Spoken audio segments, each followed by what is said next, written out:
apologize here. Running just a little behind here. Had some errands to do this morning, and and running a little late behind there. So I apologize, and I thank you guys for those who are tuning in on the stream right now. I want to thank you for joining me. So today is going to be the plan for today is going to be we're going to be doing a study of Job chapter 9, and then we're after that we're going to go into reading Absolute Superman 1, and we're going to do a review of that. And from there, we are going to then do some gameplay. I don't know if I haven't decided if it's going to be Destiny 2 or if it's going to be Metaphor. Hey, Celeste and Nerd Nerve 30, see ya. Good evening, good evening, good evening. Alrighty. All right, so I am going pretty much gonna jump right in. I'm gonna do a prayer, and I want to then we're gonna do the study here. Um, uh, and we're gonna get going here. So for those who are listening, if you want to open your hearts and vow here, we're gonna go ahead and pray. Heavenly Father, I just want to thank you for today, for the events that we're going to do here. I just pray that this read through of Job of chapter 9 will speak to people's hearts and that people will um, apply this to their lives and that they will understand the words and that the Holy Spirit will speak to them and comfort them in their needs. This is a profound chapter that Job speaks as he is responding to Elihu, as we reviewed in chapter 8. So this is Job's response. Just pray that the Holy Spirit will enrich these words and that will speak to people.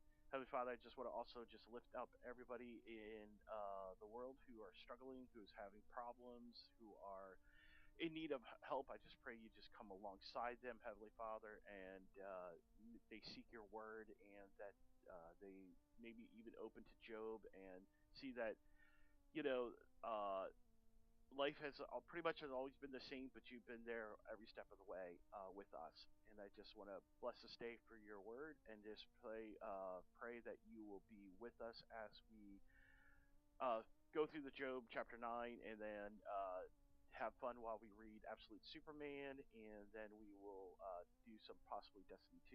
And I just pray that you'll give us our hearts to, our ears to hear and hearts to learn, Lord. I just want to thank you for all these things through your Son, Christ Jesus. Amen. All right, so we're gonna jump in. Okay, so now I basically how I'm gonna be doing my read throughs is I'm gonna go ahead and I'm going to read the whole passage. There are 38 verses here in Job chapter 9. And then from there, what I'm going to do is I will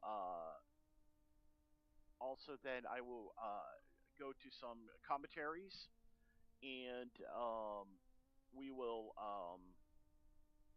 explore those commentaries and what they see and how they can pertain to our lives. So, all right.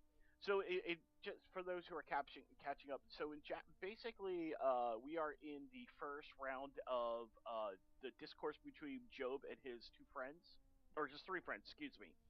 Uh, Elhad, Biladad, Zohar, and I keep blanking on the third one. Apologize here. And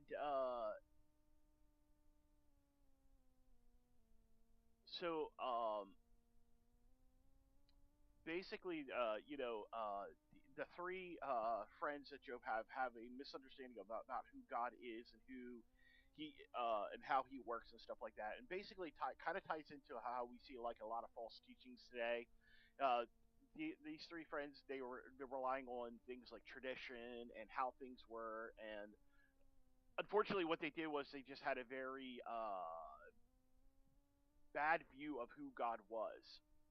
Um, all right, so let's go ahead. We're going to jump in here. Now this chapter 9 is going to be uh Oh, I'm quiet again. All right, let me see here. Give me a moment here. Maybe I gotta Mike. Give me a second here, Mike. Sound. Uh, uh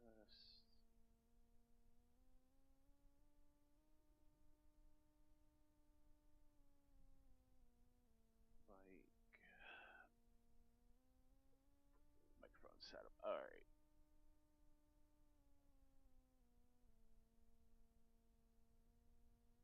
All right. Give me a moment here, folks. Okay.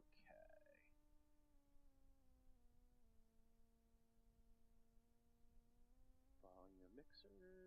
Okay, that's up. That's up. Input device is showing there. All right. Let's go to control panel. Control panel. And we're gonna go to. How does it sound on the Twitch side, Celeste and those guys? Can you hear me okay over there? Let me know if it sounds low. All right, recording, microphone array, microphone gaming, listen level. Okay, that's all the way up to 100%. So I'm not sure what's going on there. Okay.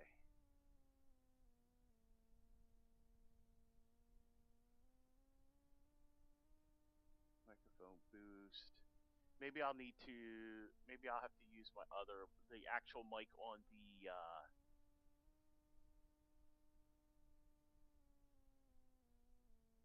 output device. Okay.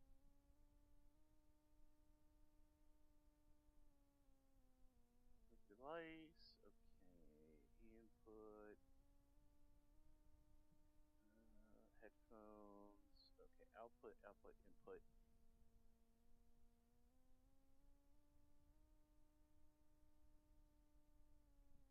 All right. Let me know how that feels. Hey, what's up, James? Good day, sir. Let me know how that sounds, guys. Does it sound better? Let me know if you can hear me. Unfortunately, my other mic died, so no, that's okay. I don't know why why it says I'm quiet. I'm not sure why. I have like the volumes all the way up. So wonder if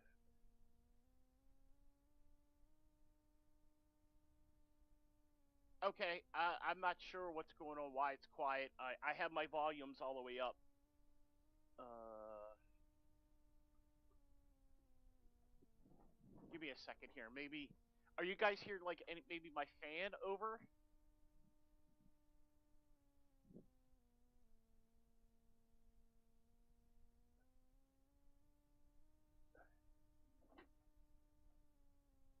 Okay. Let me see what's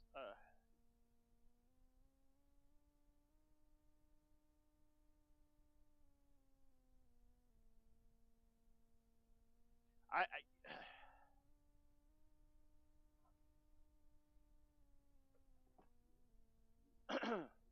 yeah, I'm not sure why it's low. I don't want to have to yell or else it's gonna kill my voice. Um, Give me a second here. I wonder if let me raise. Okay, does that sound better? I'm gonna raise it up in OBS.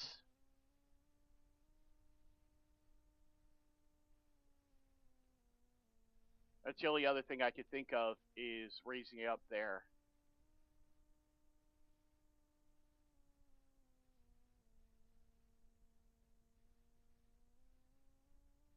Does that sound better?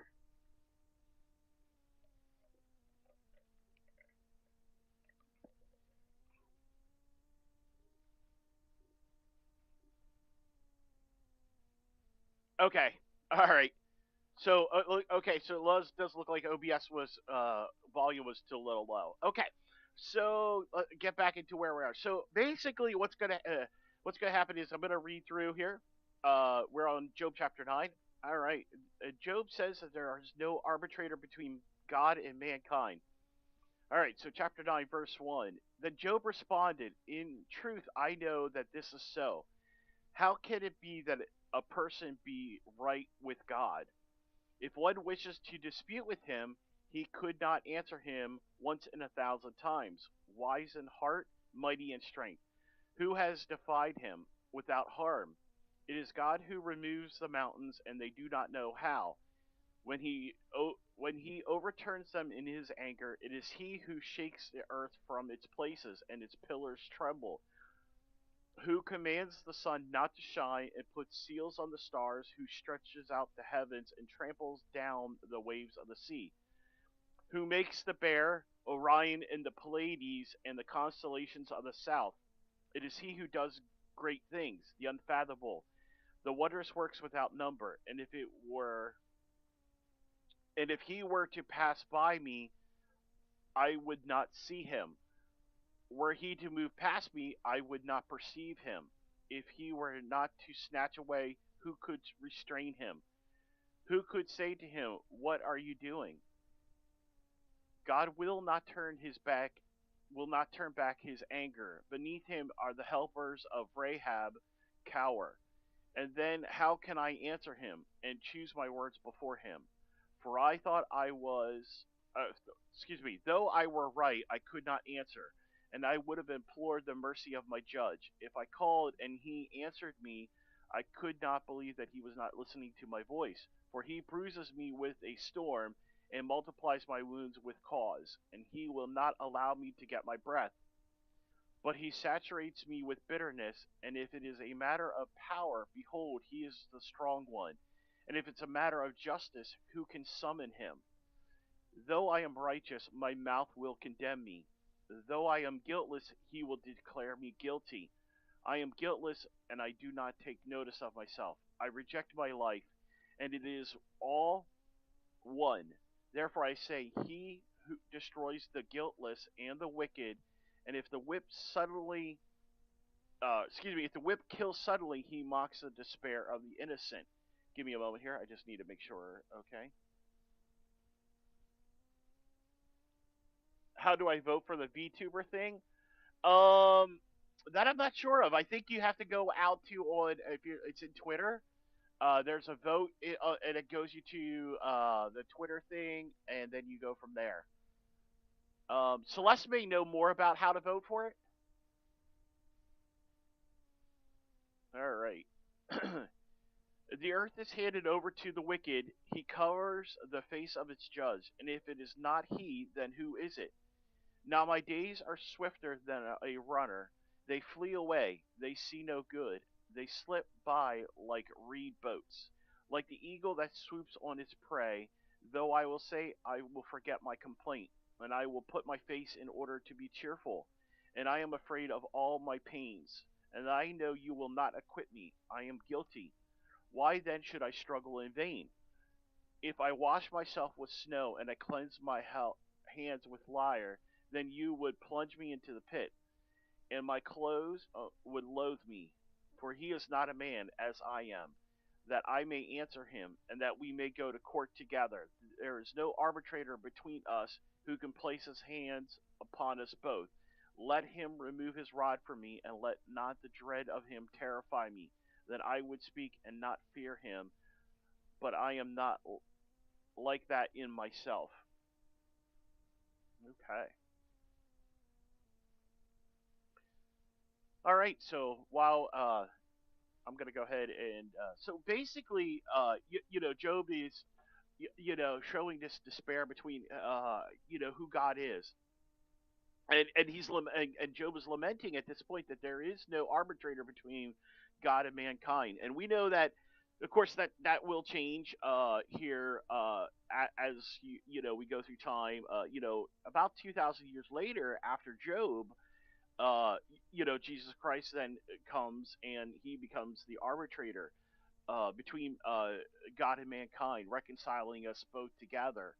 So what we want to do then is this point, is I'm going to break down these passages, throughout each one of these passages, showing different commentaries on the different forms of what people are seeing these passages mean. For the most part, most people do agree on most of the passages, but what they do is some of the commentators will show different things. Um, let's see here. I want to go to give me a second here. Bible Hub.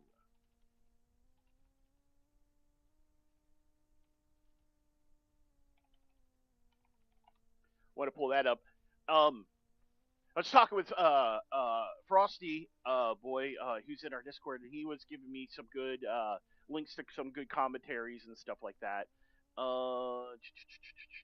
Commentaries. Let's go here. We are gonna go to.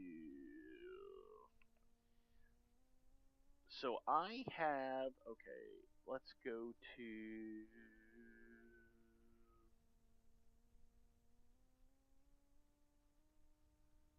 Let's see here.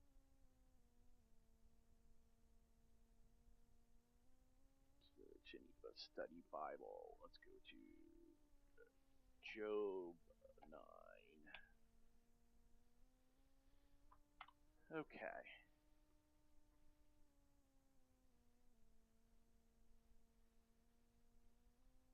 All right. Now this will help. This will. So one of the great things about a lot of the passages, generally when I do my Bible studies, I usually will use. I have other books that I use, which I will show you guys here. I have. Uh, these are some of the books that I use. For instance, like I have the Word Bible Commentary by David Klein's, Job by Tremperman Longman. Elmer Schnick also did a commentary on Job, and some other ones. John Walton did. These are actually very good books that I recommend. If you don't have the money for books, the Bible Gateway, if you can afford that, they have a subscription plan where you can get commentaries. If not, I can always recommend Bible Hub. They have a really good thing because what they do is they actually have when you read it, they actually will give you some commentaries. If you go into the commentary and do a search, they actually link everything together here. So now we're gonna go to Job 9. Again, Job 9. We see here Job 9 1 and 2, and Job says to actually, you know what? Let me jump here. I'm gonna go off the NSAB here, and I want to go to. Let's see here.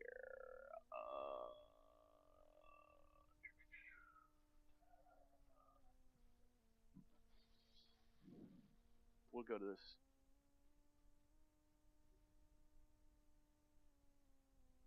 Okay.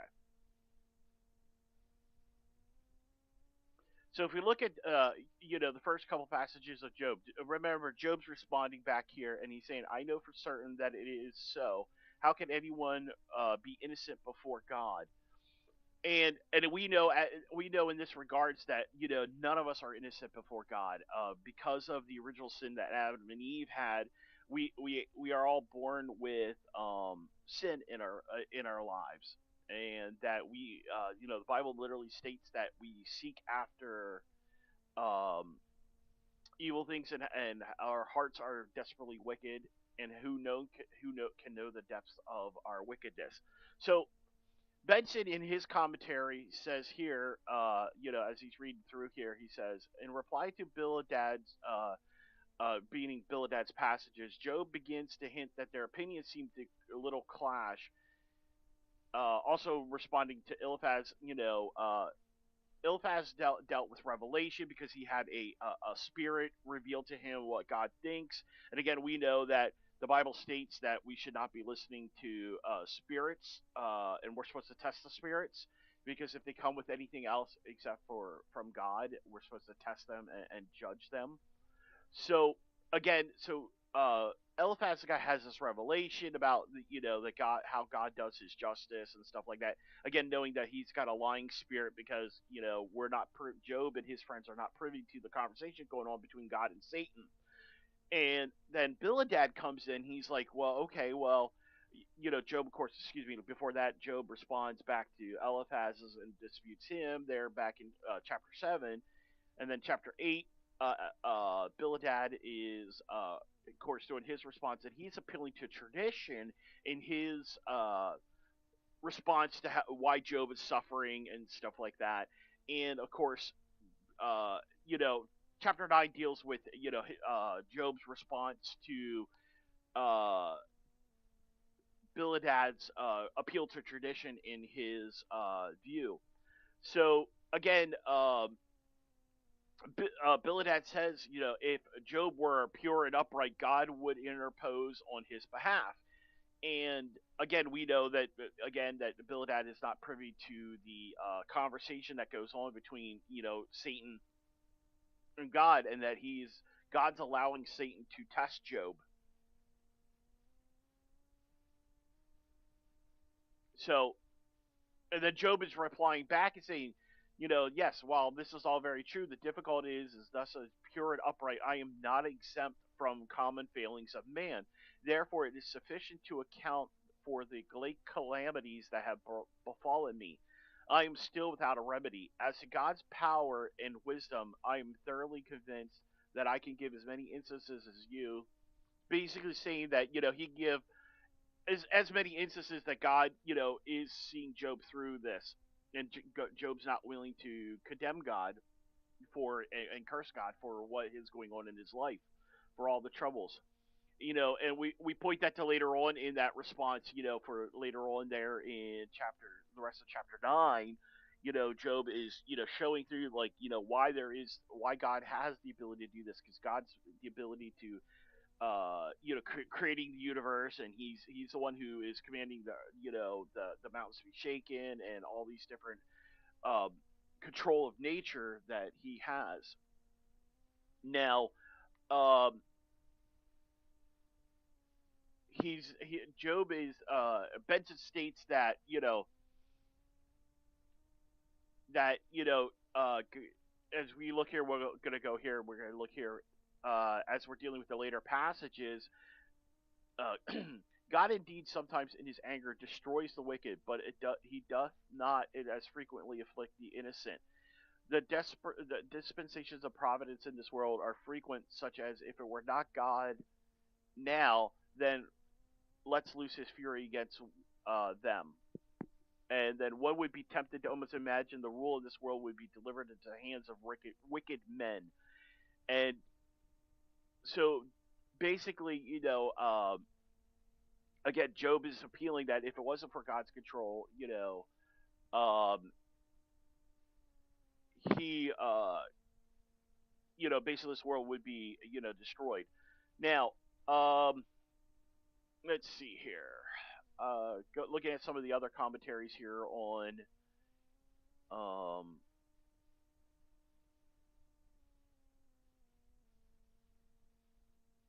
let's go. Can I do the full Job? Job 9.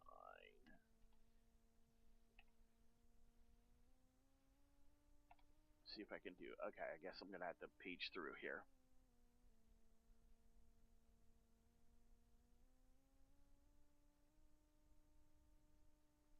All right, let's jump over to.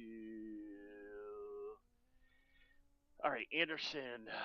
This is Tyndale's Old Testament commentary, done by this is done by Francis Anderson. All right, let's go here. Job 6, 7, and 1 through 12. Biladad. Okay, here we go. I need to Biladad. Here we go.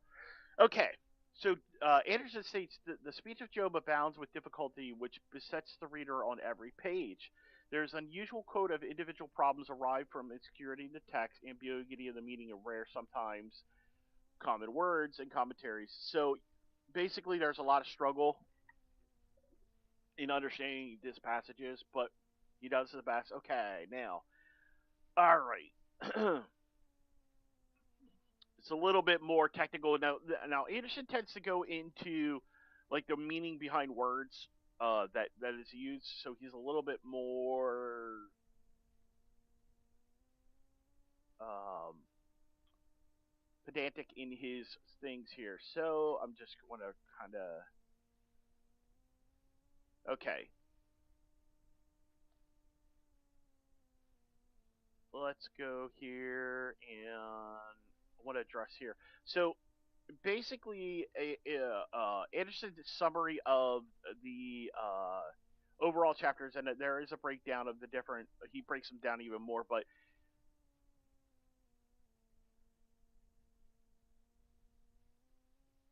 okay.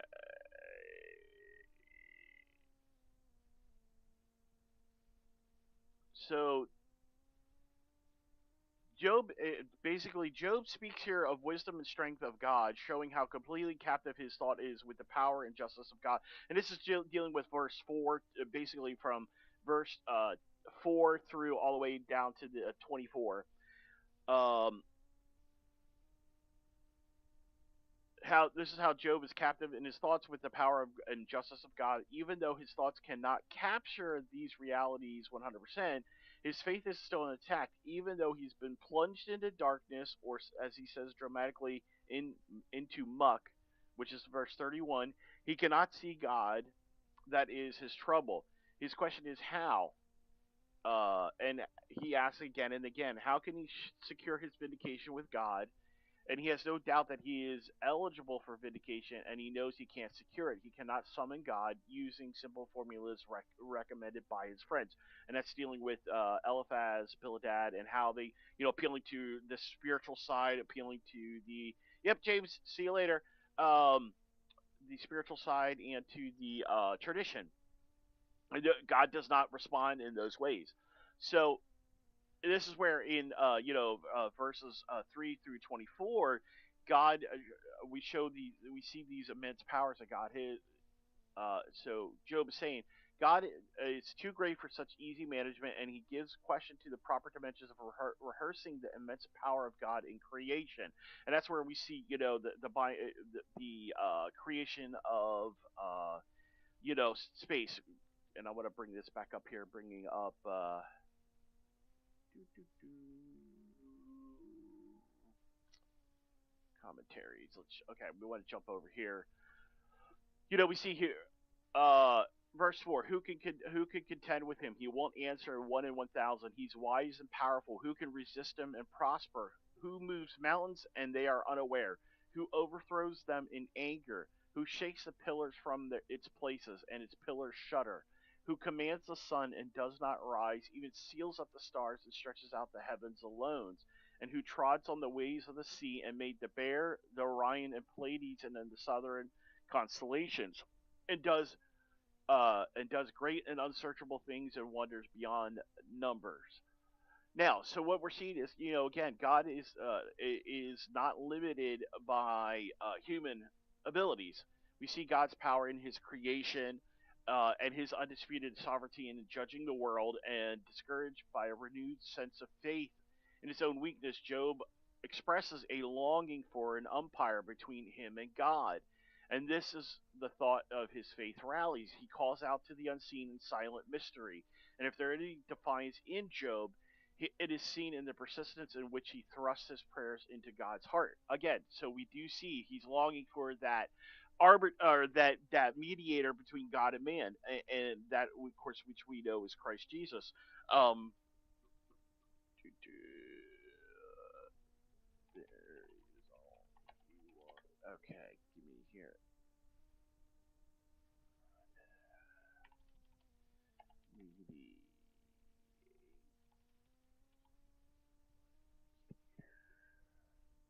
Okay, which is First Timothy 2:5. I'm going to read this from the King James. For there is only one God and only one mediator between God and men, and that is the man Christ Jesus. So even back in the Old Testament times, 2,000 years ago, we see Job is calling out for a redeemer, that Messiah, who is going to be able to be that link between God and man. Um, Let me go back to that. I want to go to Hartley in his commentary. Hartley states. Give me a second here. Okay.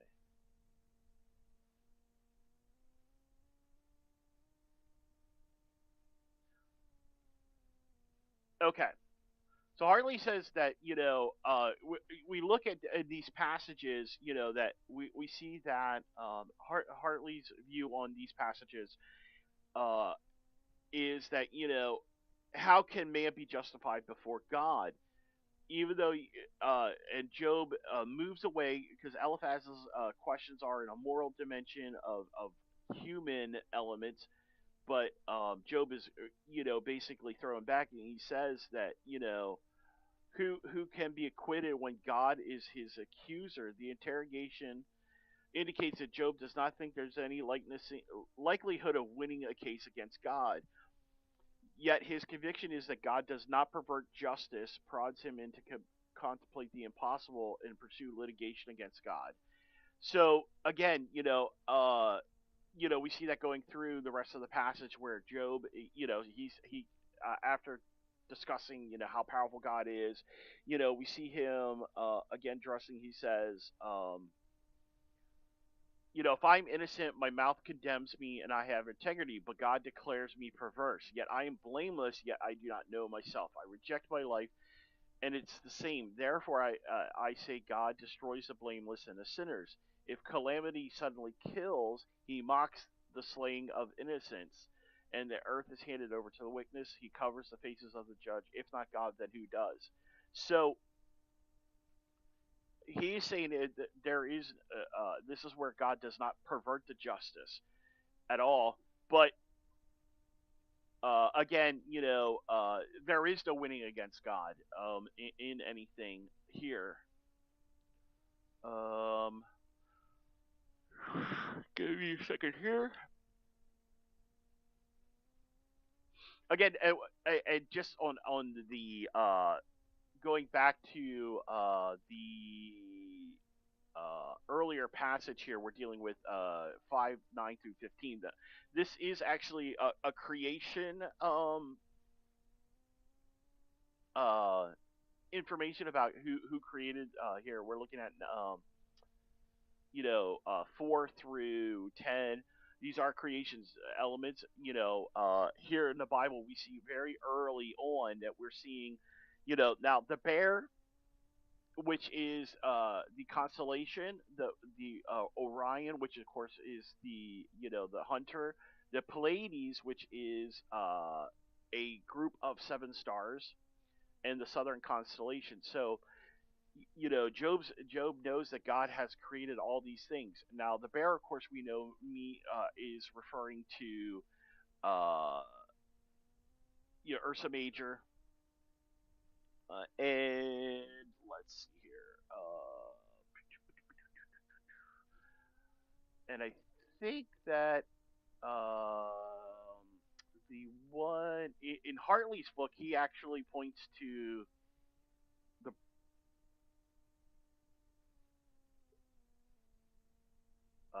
he actually points to the actual star, one of the stars in. Okay, so in the one passage, they actually have, and I'm trying to think what version is Hartley using, because in some of it's the bear. In some of the translations you might come across, it might have listed as the bear, as Ursa Major. Some actually have a star that is listed as uh, Aldebaran. which is the brightest star constellation Taurus, which is a binary system made of its main star is made of giants. Of course, we know what the Orion is, which I said that before. What Orion's Hunter. So I can see here what. So we're looking at some creation elements again that all the way back in the New Testament or the Old Testament. Um, we're actually seeing creation elements, and I know there's debate of old Earth or real Earth creation. It doesn't really matter. I mean, it falls into either or. God stating, "Hey, I did these things. I created the," or technically Job is stating that God has done these things. You know, let's see here.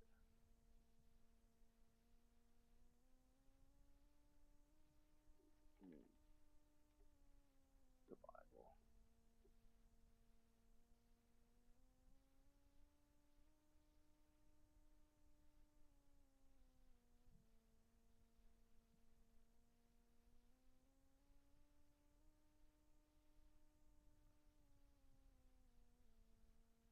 Okay. So why did he use that? But I'm just looking here. Why this translation uses that particular planet when all the other or that particular star system when all the other ones use the bear. So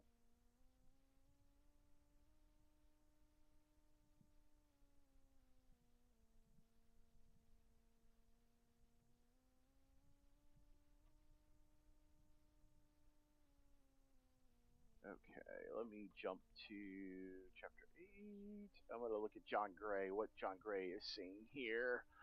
Uh,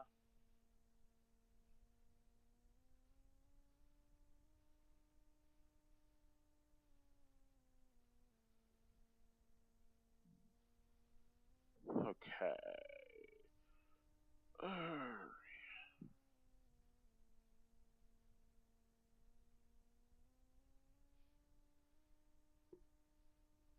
A little bit more. So you got to be very careful sometimes with the commentary. Sometimes they can get very technical and very deep into like especially with the like if you're looking at um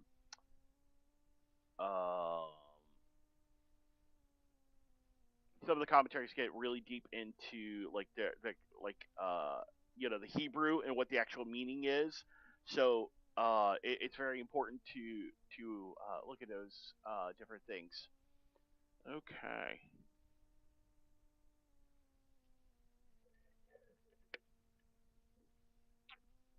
All right. So we're gonna jump past Bildad. I gotta go to here. Okay.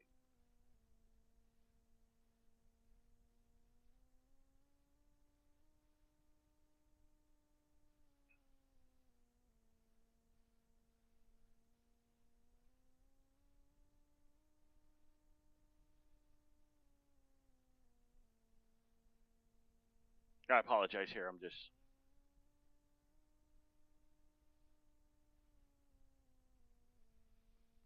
okay.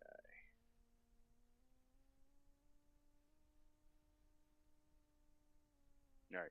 Yeah, so I'm gonna focus, but now basically at this point I want to focus on the last half of um chapter 9 and address that you know where Job wants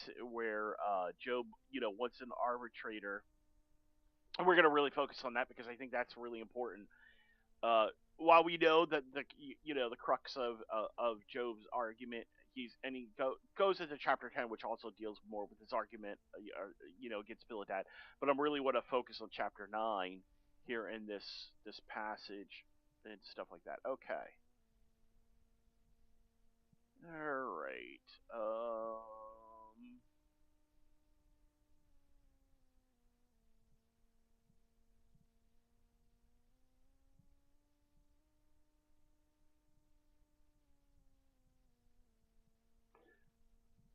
All right. So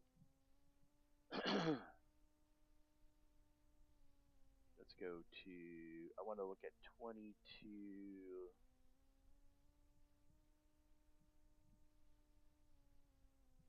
Yeah, a lot of Hebrew words in dealing with.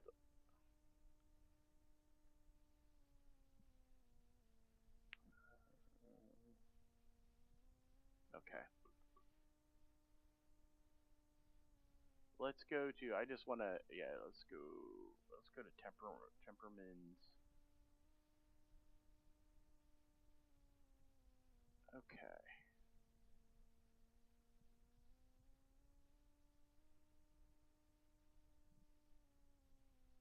I think. I think the Baker commentary really hits probably one of my favorite ones because this really kind of breaks down a lot. Because it gives the interpretation and then it kind of breaks down. So I'm gonna go and read this here. Okay. So uh, this one is actually by Elmer Schmick. His book on. Oh nope, that's not the right one I wanted. I wanted this one. Yeah, we go. Longman. Uh, Temperament Longman's st- commentary is really good here. It says after Biladad's first speech, Job now responds. It is not a point-to-point refutation of Bildad's speech, but Job addresses his situation, which he considers unjust. As we see, it is natural, though, to think that Job, in the general referencing to Bildad's speech, particularly in the opening verses, of course, we'll see on the comment on 9:2. On the other hand, is not if not a direct answer to a question. The appeal would have been made to 4:17, since Job's response eludes not Biladad's rhetorical question there. In this speech, he makes concession to his friends in verse 9:3a, but immediately takes issue with the idea that any human can challenge God, even though God is unfair. In this, Job's second speech in this cycle, he begins to speak to his friends about God. We looked at that, verse 9 through 1 through 24, and then of course continues to speak directly to God in verses 9, 25 through 10, 22, which we'll address verse 22 or chapter 10 next week. But we're gonna look at this, so here it then goes on to say where Job uses legal language in this speech right from the beginning. He feels that God treats him as if he were someone who is guilty of something, and Job feels falsely accused. After all, he is suffering, and he shares with his friends the false idea that sin is the only explanation for the pain in life.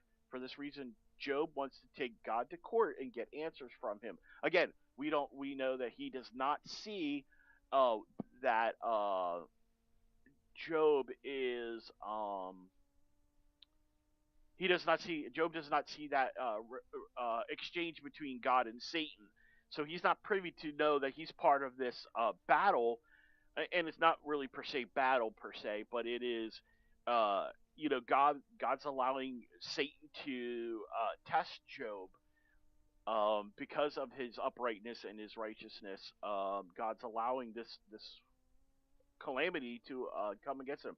But Job sees like, hey, why is this happening? This is kind of unfair, and he wants to, again, he wants to take, as he said, wants to take God to court, and he does not believe that sin is the only explanation for the pain in life. And of course, we know that that's not the case. We know that sin is not just the reason why there is pain in life. Sometimes it is God's will to mold us, and we could be doing everything right in our lives, and we still struggle with pain and suffering. And okay, so we go on. Longman states says, however, even though he raised the possibility of taking God to court, Job doubts that he can be successful. God is just too smart and too strong to listen to a complaining human. As he goes on to describe God in, of course, 9:4 through 10, the emphasis is on God's power rather than his wisdom. It is his power, after all, that casts doubts on Job's ability to take him to task. We see in 11:9 through 14, Job expresses a belief that God is unreproachable, and if one could even find him, he wouldn't listen. And we see an evolution of Job's thought on this topic until the end, when he proudly announced he will take God's his case to God and expect him to be successful. Of course, that's in verse 31, or chapter 31, verses 35 through 37, which we know down the road God does finally decides to address Job. And so, basically, at this point in chapter 9, Job simply believes that God is unjust. Even though Job is innocent, God will not care and will pronounce him guilty. And we see that in chapter 9, 15, 18, 19 through 21. God treats the innocent and the wicked exactly alike, which we saw that in verses 22, 24, 25 through 31. And this is the charge of injustice that stirs God's anger towards Job when he finally confronts him in a whirlwind. See verse 40, chapter 40, verse 2. His belief that God is unjust leads Job to hate his life. In verse 21, chapter 9. And of course, then we see at the end of chapter 9, verses 32 to 35, Job expresses his need for an umpire between himself and God, someone who could mediate between the two of them, since Job knows he is no match for God in court. And as soon as he expresses his hope, he asserts that that such a thing is not possible. In this area too, we will see Job's thought develops to the point where he comes to believe that such a helper is available to him. See chapter 16, 19 through 21, 19, chapter 19, 23 to 27. Though we will see that his initial pessimism is correct.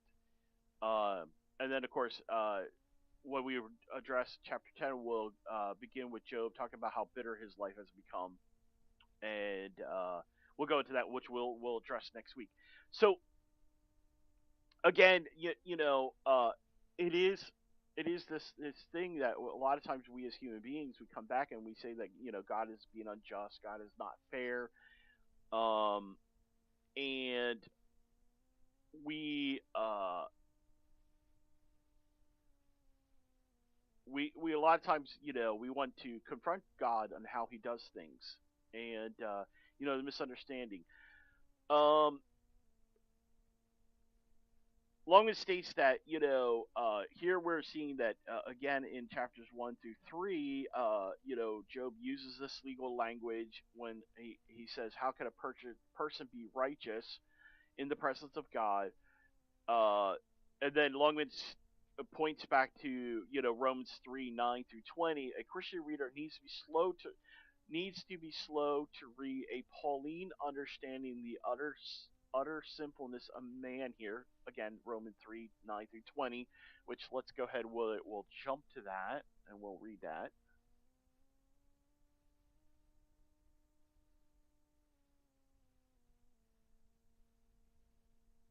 Control.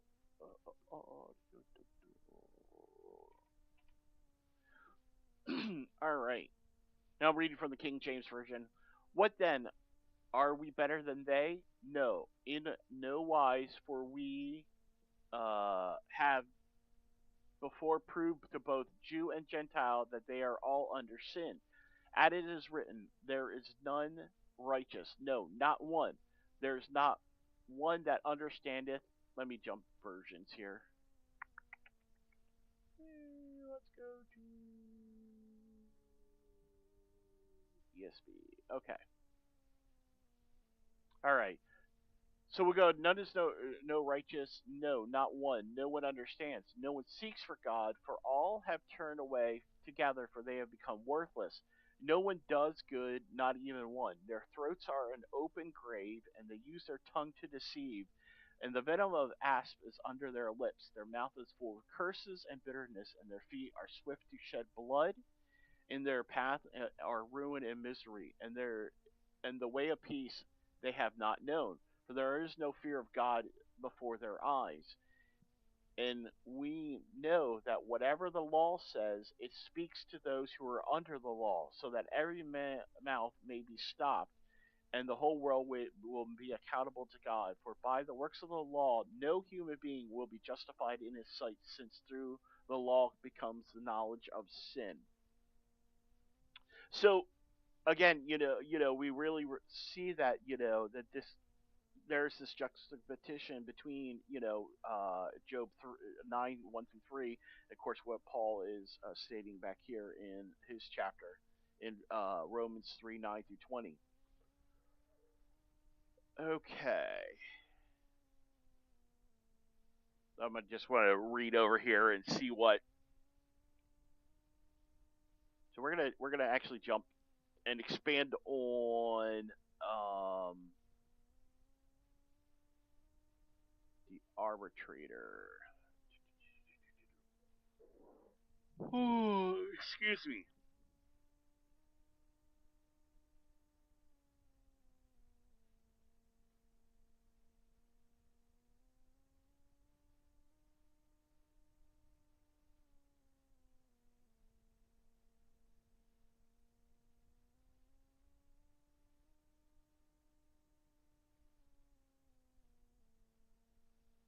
Okay. Yeah, pretty much. That commentary that Longman has there. That's pretty much a very good commentary on that subject. So we see that again that Christ is that mediator. But of course, back in the Old Testament time, they that was not shown or perceived that that would happen at that time frame. And Job's petitioning, for that um, for that to happen, that there would be a mediator. Okay.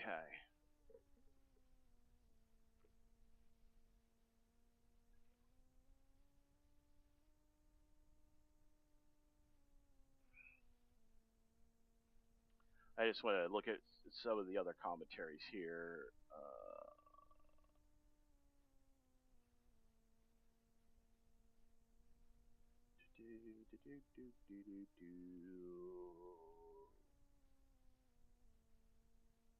Okay, here we go. This is in this commentary again. I want to is in the Cornerstone Bible commentary.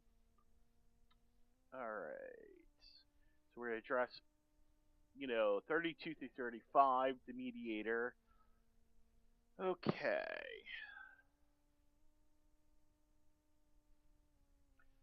So here it says Job interpreted the lament of his hopelessness situation to return to his musing on justice through legal disputation. If there were a mediator in the legal confrontation, it might be possible that the rod of God's wrath would be lifted sufficiently so that Job would not condemn himself. This is the first glimmer of hope and the first level of confidence Job attains. He will later acknowledge God as his witness and then finally as his redeemer in 19 through 25. So far, God has not answered Job at all. And that's what's really important. That through these all these exchanges between Job and his three friends, God does not step in. Matter of fact, actually, John, God, until the fourth friend comes through, there's a whole nother when Elihu comes in, God doesn't even step in till after the end, till Elihu is Job responds to Elihu. So it's really important to understand that that God's allowing this basically Job to get everything out. All right. So God has not answered Job at all, and Job has realized that if God were to respond, the result would not be positive for him. Job now considers another possibility. If there were someone to intervene so his anguish might be alleviated for a moment, perhaps his fears could be released sufficiently enough for him to defend himself before God. Such a mediator is a kind of redeemer figure, an advocate who delivers people from unjust condemnation in the court of law. Though such a mediator does not exist for Job, he hopes that such a person might be found. If Job were able to prove his innocence, and there would be at least that much good. If Job were vindicated, he could face the end of his life with a certain sense of satisfaction, and Job could be then known for the courageous, innocent man he was, rather than being remembered for the fearful individual suffering in the terrors of the hands of an angry God. So, yeah. All right. So we're gonna take a short break here. Then like I said, next week we'll go into chapter 10. We're basically just gonna try to bring. I'll do a little bit better job in the commentaries. I apologize. My thoughts sometimes just really jump back and forth. I need to be a little bit more um, uh, level-headed on my walkthroughs. But really, I really highly suggest that everybody get commentaries to really not just get commentaries. Get get multiple different books. You get a couple commentaries, but then get also a couple of, like, for instance, I really recommend like the Encountering Old Testament, so that way you understand like what's going on in that time frame. Um, Real quick, get I would also then go to, like, getting a book like by John MacArthur's Bible study here, Job trusting God in suffering. It's that way you go through the speech, you can go through and you can see these questions asked. Wonder why he doesn't. Okay, that's interesting.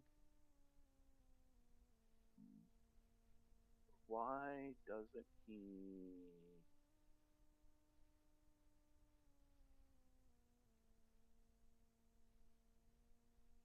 Okay. Oh, here we go. Okay, 9, 8, 9 Okay.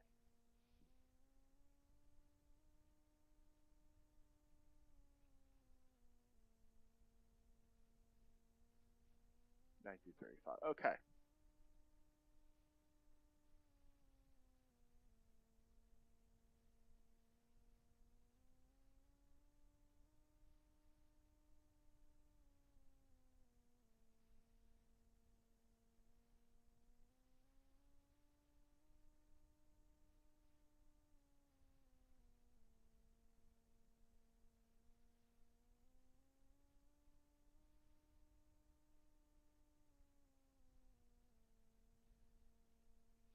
825, 2291. Okay.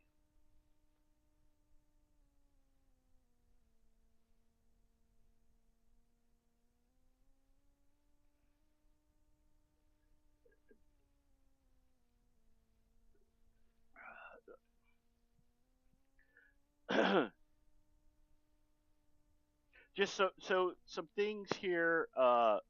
What I would do, a question I would throw out for you guys to ask and answer yourself is, what was the core message of Job's response? And this is coming from John MacArthur's book, the trusting God in in God in suffering. What was the core message of Job's response to Eliphaz and Bildad? What was Job's primary complaint when he spoke to God? So, um,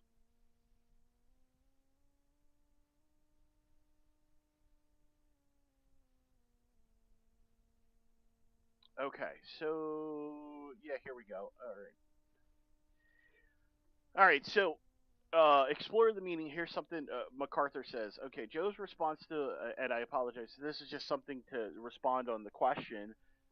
Job responded to Bildad's call, lamenting on the distance he felt between him and God, exalting God's power, majesty, and righteousness. And then he asked him, "How can I answer him and choose my words to reason with him?"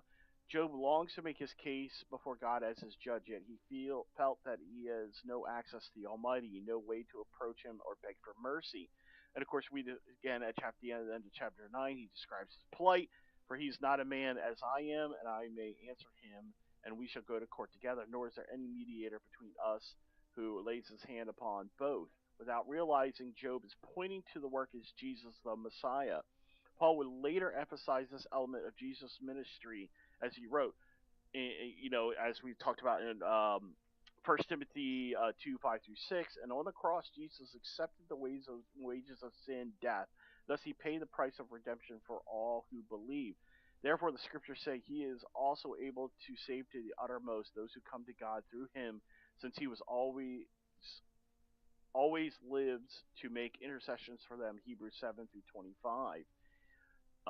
And if anyone sins, we have an advocate with the Father, Christ Jesus, the righteous, John 1 2 1. In other words, Christ has provided exactly what Job has longed for, which is what something that we really need to understand. This is why I wanted to go through chapter Job with everybody, because Job is just not just more about suffering. It is about seeing the majesty of God and who He is, how He does things, is and that there is a lot of things that that points to exactly what we need, and we know from the New Testament answers a lot of questions that happen in Job. Why does man suffer? Why does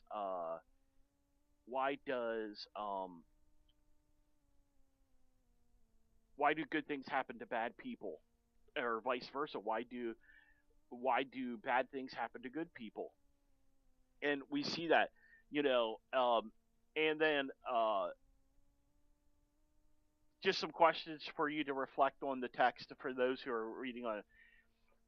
How have people tried to comfort or compassion to you during the season of suffering, and in what way were their actions helpful or harmful?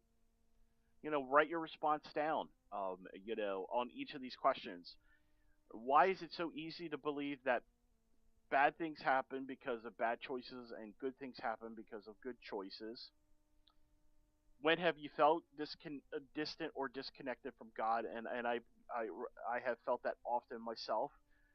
Um, Jesus is the mediator between God and humanity. How has this truth influenced your life? Okay, and what are some practical, helpful ways can you offer both truth and love when people close to you are hurting?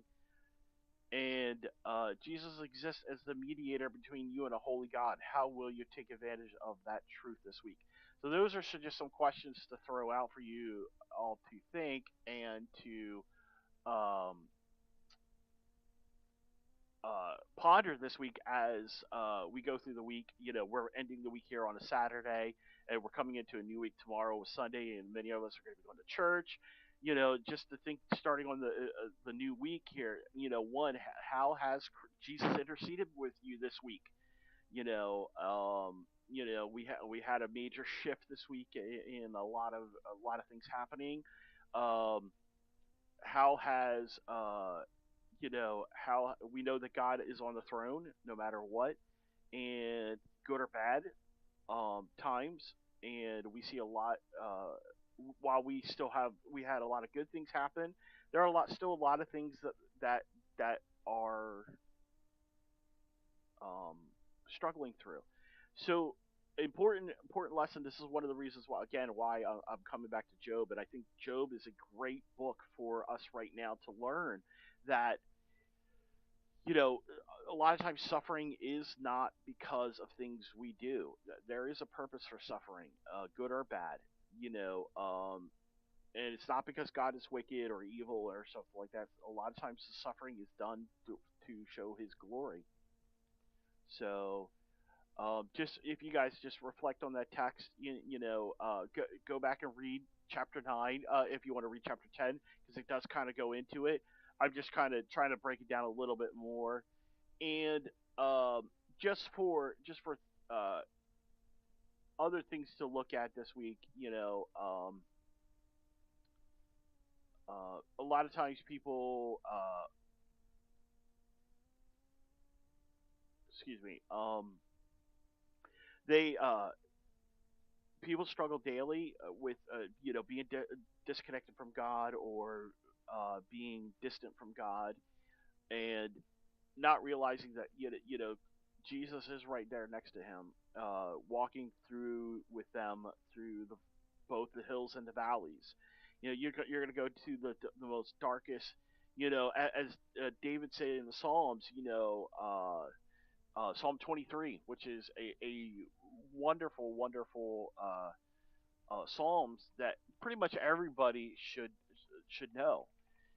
Um, and I want to kind of end on this, and we're going to read this. The Lord is my shepherd, and I shall not want.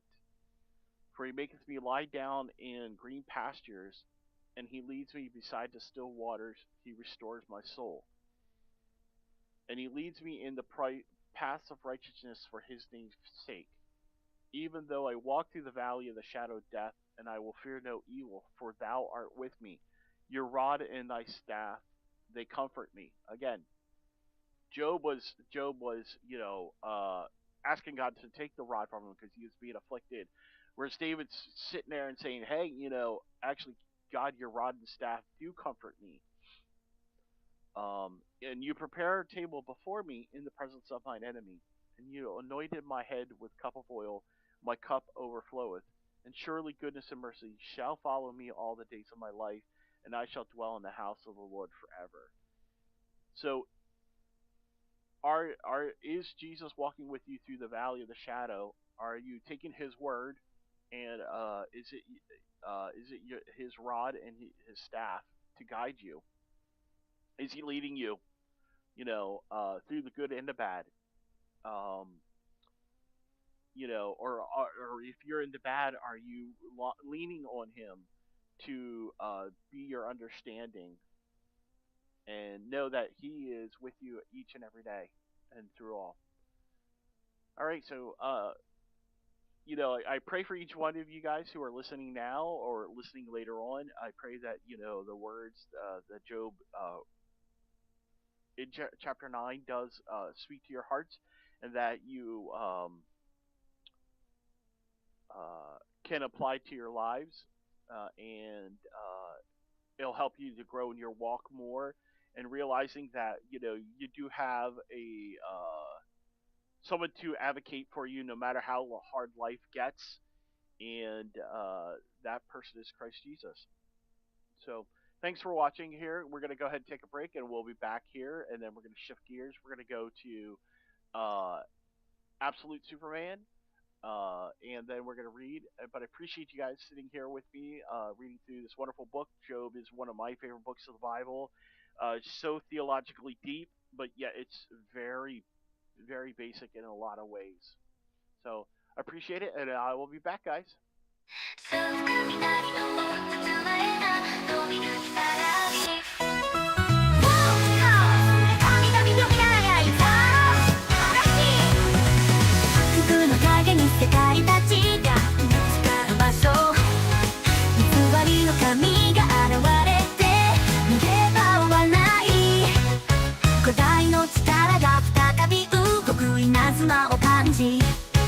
怒りの響きを聞いて気を聞いて息を聞け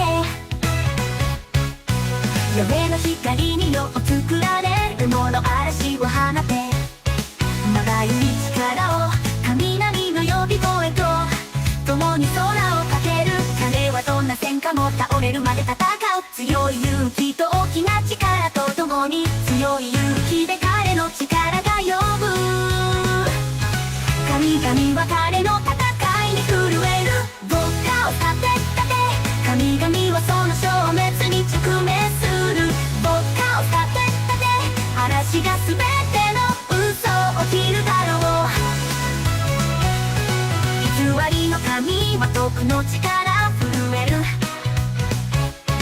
彼の名は響き力はたまま神話の激突で赤い日は明るい夜へ光を放つ雷の風に荒く放遊な神の鎖を破って本能の中に生まれた勇者夜の嵐を追いつつ光の意義を持って人間の力に立ったまま嵐と炎と共に戦い終えるヤベの光に作られたもの空へ高く昇る天は儚き道を開く神々の恐ろしい宣言を終焉にするために牧歌を立て立て神々はその消滅に直面する牧歌を立て立て嵐が全ての嘘を切るだろうオリンパスの手から地獄の鬼門ね偽りの神は闇の運命に合う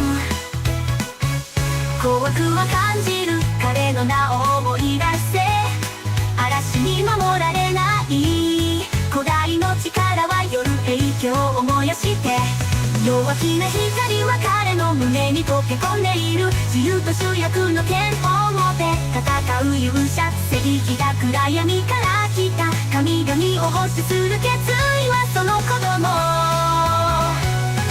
雷の嵐から生まれる力を刺激して古代の栄光を口込むためにあらゆる闇の底からその古代の導きを諦めない。ウォッカを立て立て神々はその消滅に直面する。ウォッカを立て立て嵐が全ての嘘を切るだろう。ウォッカを夜の光で作られる羽の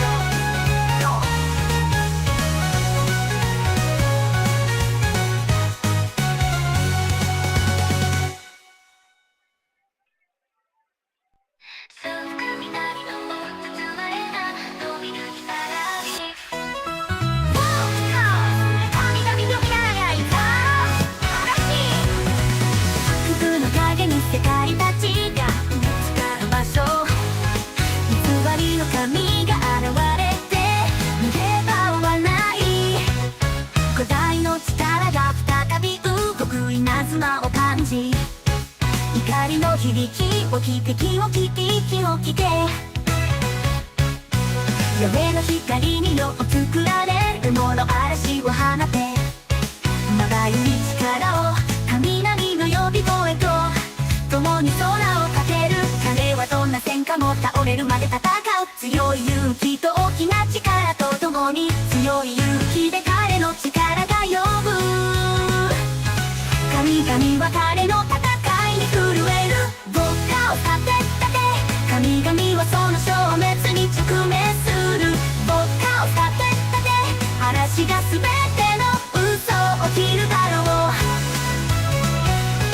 偽りの神は毒の力震える。彼の名は響き力はたまま神話の激突で赤い日は明るい夜へ光を放つ。雷の風に荒く放うな神の鎖を破って本能の中に生まれた勇者。夜の嵐を追いつつ光の意義を持って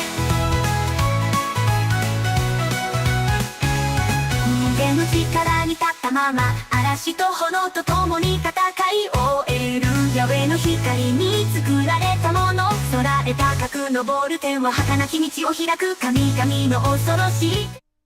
All right, I am back. Thank you, thank you, thank you for waiting. I appreciate that. All right, all right. So we are going to we're going to start part 3 of our reading of the Absolute series. Yes, I am going to be going through each of these as they come out. So we are to the best one in my opinion. This is going to be Absolute Superman. Alrighty. So the Absolute Superman, written by Jason Aaron, Raphael Sandel, and Ulysses are the creators. All right. All right. Years ago, 99 million light years from Earth, a planet of Krypton was ruled by its cities, sprawling centers of advanced science and ancient law, like Kandor, with its lab-grown gardens and lava-powered energy plants. Its sky, its supercapacitors the size of skyscrapers, made entirely of sunstone crystals. In the cities worked the clerics of the Science League, harnessed the energies of the red sun and the planet itself to fuel their insatiable hunger for progress at all cost. They were the Kryptonians, ruling class, the most venerated minds on the planet, and my parents were not among them. Rain's late. Yet the Sky Department must be having trouble maintaining the cloud systems with all these gemstones. They say the one near Zan's has been blowing for 40 days, hailing sapphires the size of your fist. Krypton has always been tough, an old ball of sun-beaten grit, especially out here. But I swear these days, it's like there's something wrong with the dirt. My farm really needs the rain. Clerks charge me for the early morning downpour, but I haven't seen so much as a drizzle. You know how it is. With the Science League, and the science always takes a bit longer when it is for the Redlands. I'm sure they got all the rain they need in Candor and Argo today. Dang, if you just didn't say a mouthful. Rain bill's going up, too. It's almost 3,000 crim this month. 3,000? That's obscene. I could build your own cloud seeders for that. Sure. And when you get locked up for illegal sciencing, who's going to fix my harvester? You're the only mechanic who's been able to keep this old girl running. Now, she is a classic from the days when things like her were still made by somebody's hands. See if you can get her fired up. You're a lifesaver, Laura L. And what do I owe you? And don't say nothing. How about baskets of crawberries? Or those are still Jorah's favorite, aren't they? He's going under today. Yeah? Well, he must have gone under a thousand times by now, right? 3,475. So how comes this time my guts are all in a twisted knot?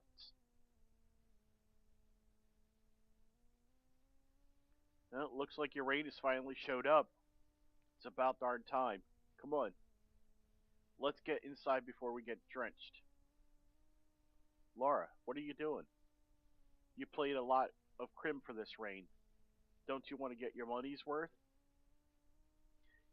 In school, my mother, Laura Vaughn, was an exemplary student, destined for great things, everyone said, until she wrote an essay criticizing Krypton's lack of funding for interstellar exploration.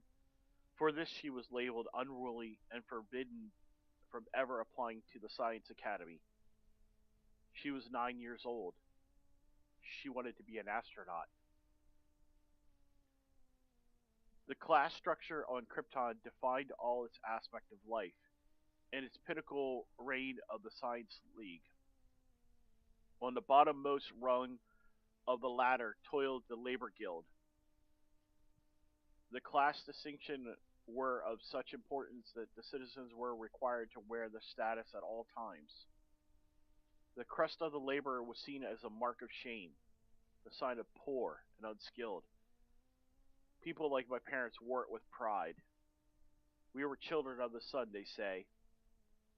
But those who made their way with their own two hands, we were people of steel. Warning. Instability alert. Evacuate the mine immediately. I'm not seeing anything. No stresses, fractures, no dimplings. Nothing like that start of a sinkhole or cave in. Your diggers sure they heard splintering? Swore up and down, loud as they could remember, and they've been going under so long that they're half a slag rat. We've scanned and scanned again. There's nothing but solid rock and sunstone for 5 clicks in every direction. There's no danger down here. Just some diggers who lost their nerve. We need to reopen the mine. But you're the engineer, Jarrell. It's your call. I'm listening. What are you trying to tell me, Krypton? What in the name Uruk is the meaning of this? Why are my workers standing around topside not digging sunstone? Safety's concerned, sir. Some miners heard I shut it down. I'm here I'm here from geological engineering, and I have some concerns about this mine's stability. Based on what? Show me the stress markers. I'm still searching for those. I suggest we launch drill probes and probe and plumb the depths for. Give me a second here.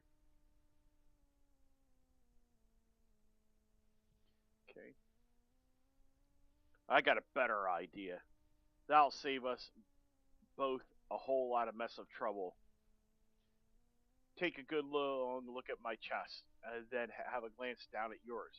Now go march yourself upstairs and tell those diggers the League of Middle Management said to get the sorry skin sacks back to work.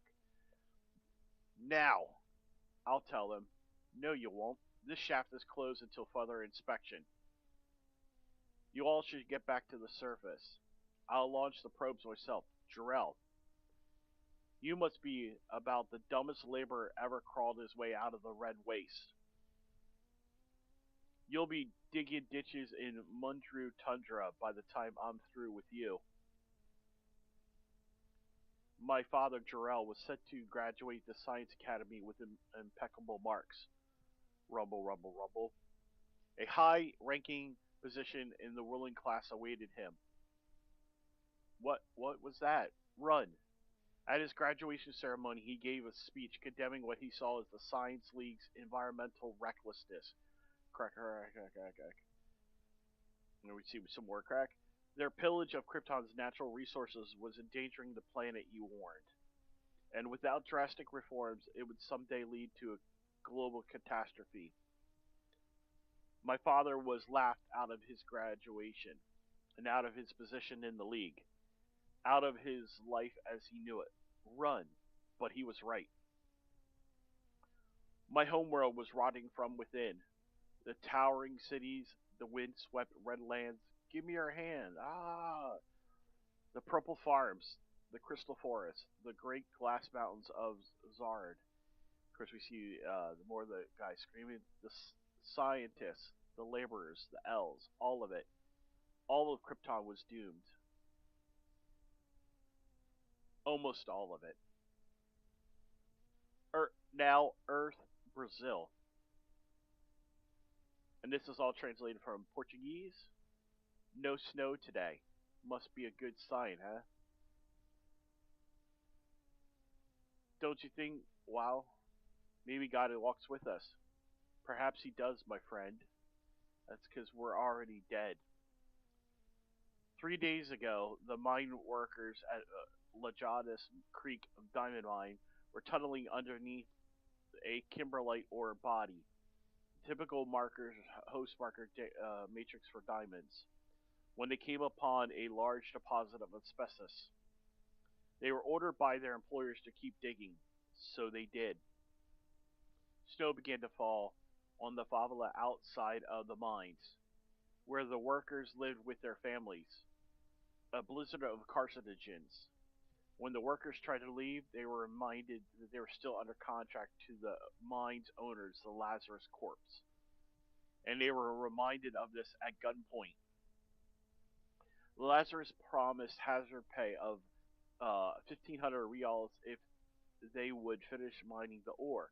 That's roughly more than $300, roughly $300 more than a month's pay, while working a mine that extracted $200 million worth of carats of the previous years.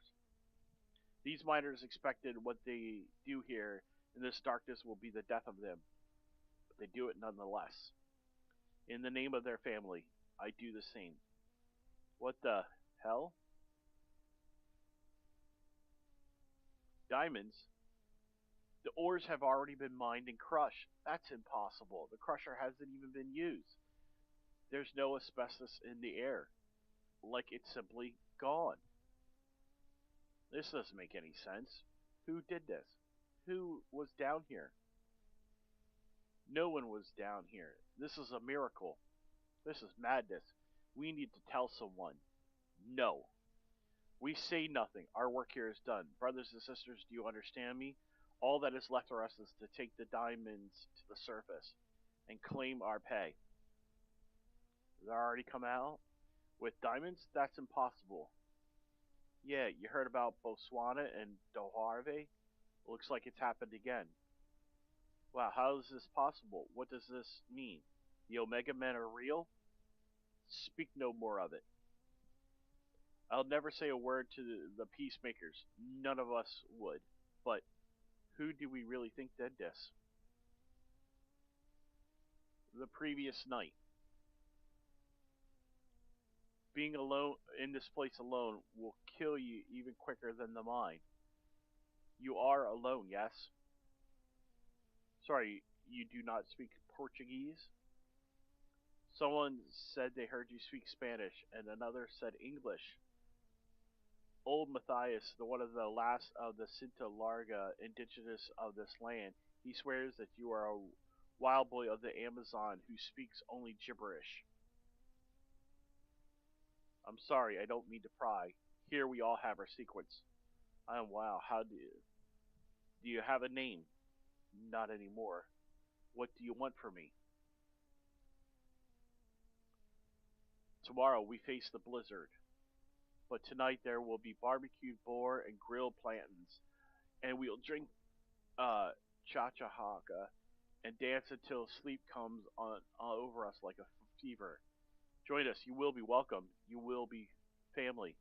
I've seen the wonders of your world. I'm sorry, I can barely hear you. I've seen the wonders of your world. My world. I've seen a lot of places like this, industries that run on suffering. How do you know which is the truth? You know, when you have what's worth fighting for, that is the truth. And what if you have nothing? I have to go. More work to do, but thank you. Work? What do you mean you have? Hello? Now, goosh. You think we're stupid? Those diamonds didn't mind themselves. Someone among you enjoyed breaking the peace. Who is it? After everything Lazarus has done for you animals, Lazarus means life. But maybe you oughta mean, sir, head count complete. All the workers reported for their shift today, all but one. Warning, peacemakers approaching, conflict imminent, solar charging suspended, instigating wake up procedures. I should have been gone I should have been gone to the next mine, the next corporation, corporate pig farm or sweatshop factory. Evacuate the area immediately. Lazarus means obedience. Years of running all across this planet, from the jungle to the big waters to whatever those things you call those places that are nothing but sand. It's all the same. Move, everybody out now. What are you doing? There are children here. Always misery. Always Lazarus. Except this time I've left myself weak and sun starved. You, come out with your hands in the air. Do it or you will be shot. Dreaming of a time so long ago when I still knew who I was. Kal-El. Huh? Boom. What the hell is Broosh? Contact, open fire. Maybe it's for the best I hadn't already left. After all these years of watching these poor or people treat the poorest and the lowest among them little more than cattle, I've gotten tired of running. Interesting. Like the other Lazarus Corps forces we've encountered, their weapon and armor incorporate technology not native to this galaxy. Will they live if I hit them?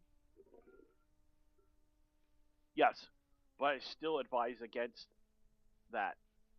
I know what you're going to say, Soul, but we're not leaving until the miners are safe. Rounds ineffective. Adjusting ammunition. Printing maximum caliber. Kal-El.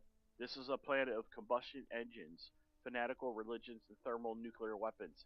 These people are never safe. And neither are you if you insist on exerting yourself in this manner. Your solar energy levels are quite depleted. These workers are in danger, and all I did was try to help, and it's my fault. And it's my fault. And it's my fault. My God, the boy who spoke in whispers. If Lazarus doesn't pay you, you should take the diamonds to someone who will. Please, just everyone get out of here before Lazarus. Kal-El, you must leave now. Kal-El, attention, peacemakers. Call off the Reaper drones, you bucket-headed half-wits. That's an order from Lazarus' command.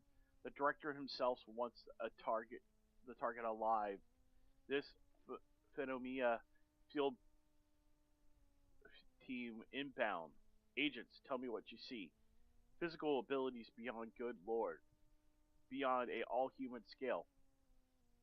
Definitely the same subject as in Botswana and Dawari incidents. Like before, it's like there's some kind of interference with the images. It's the suits. If you look closely, you can see that shifting, changing shape. It's like a living armor protecting him. And sometimes I swear he is talking to it. Good eye, agent. Alright, be ready. Hit the ground. Be ready to hit the ground running and gunning, people. Kal-El, no, you know you can't control your. Ah, boom. His eyes. What is he doing with his. Soul, shut me down. Kal-El, it is my mission to protect you, to guard the last living vestiges of the House of El. So I must urge you yet again, do not engage. Do not risk your life for these people. Leave this place. Return to the shadows, please. You must never forget the lessons of Krypton. Some worlds simply cannot be saved. Not from themselves. Field team, go, go, go. You might be right, Soul. This was this was a bad idea. I really don't feel so great. Let's get out of here before clank. This is Agent Lane, suspect in custody. Move, and I fry your face, Superman. Alright. The last dust of Krypton. Alright. The Nevada desert. Well, now. What do we have here? A scrumptious new toy? Wonder where you came from.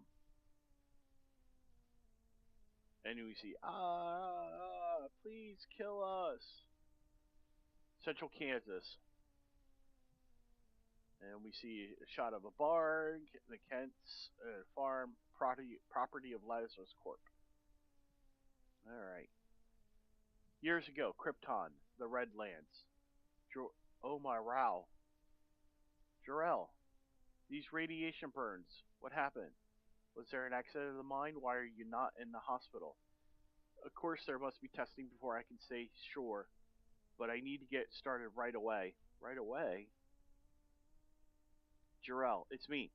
Tell me what has happened. Laura, we can't tell anyone yet. You understand? Not until we're certain. We must be certain before we warn the world. Look at it, Laura. The beauty of it. I want to. Well, I want us to remember it like this. Once it's gone, go out. Jarrell, tell me you don't mean. Cal, where's Cal? Cal, where's our son? He's all right. He's here. Cal's right here. Dad, are you okay? Oh, Cal, I'm sorry. I'm so sorry, my son. Your father's going to be fine, Cal. We're all going to be all right. Jarrell, whatever this is, we need to get through it as we always do together. And then we see next Superman versus Lois Lane. All right. And I'm going to go back to the screen.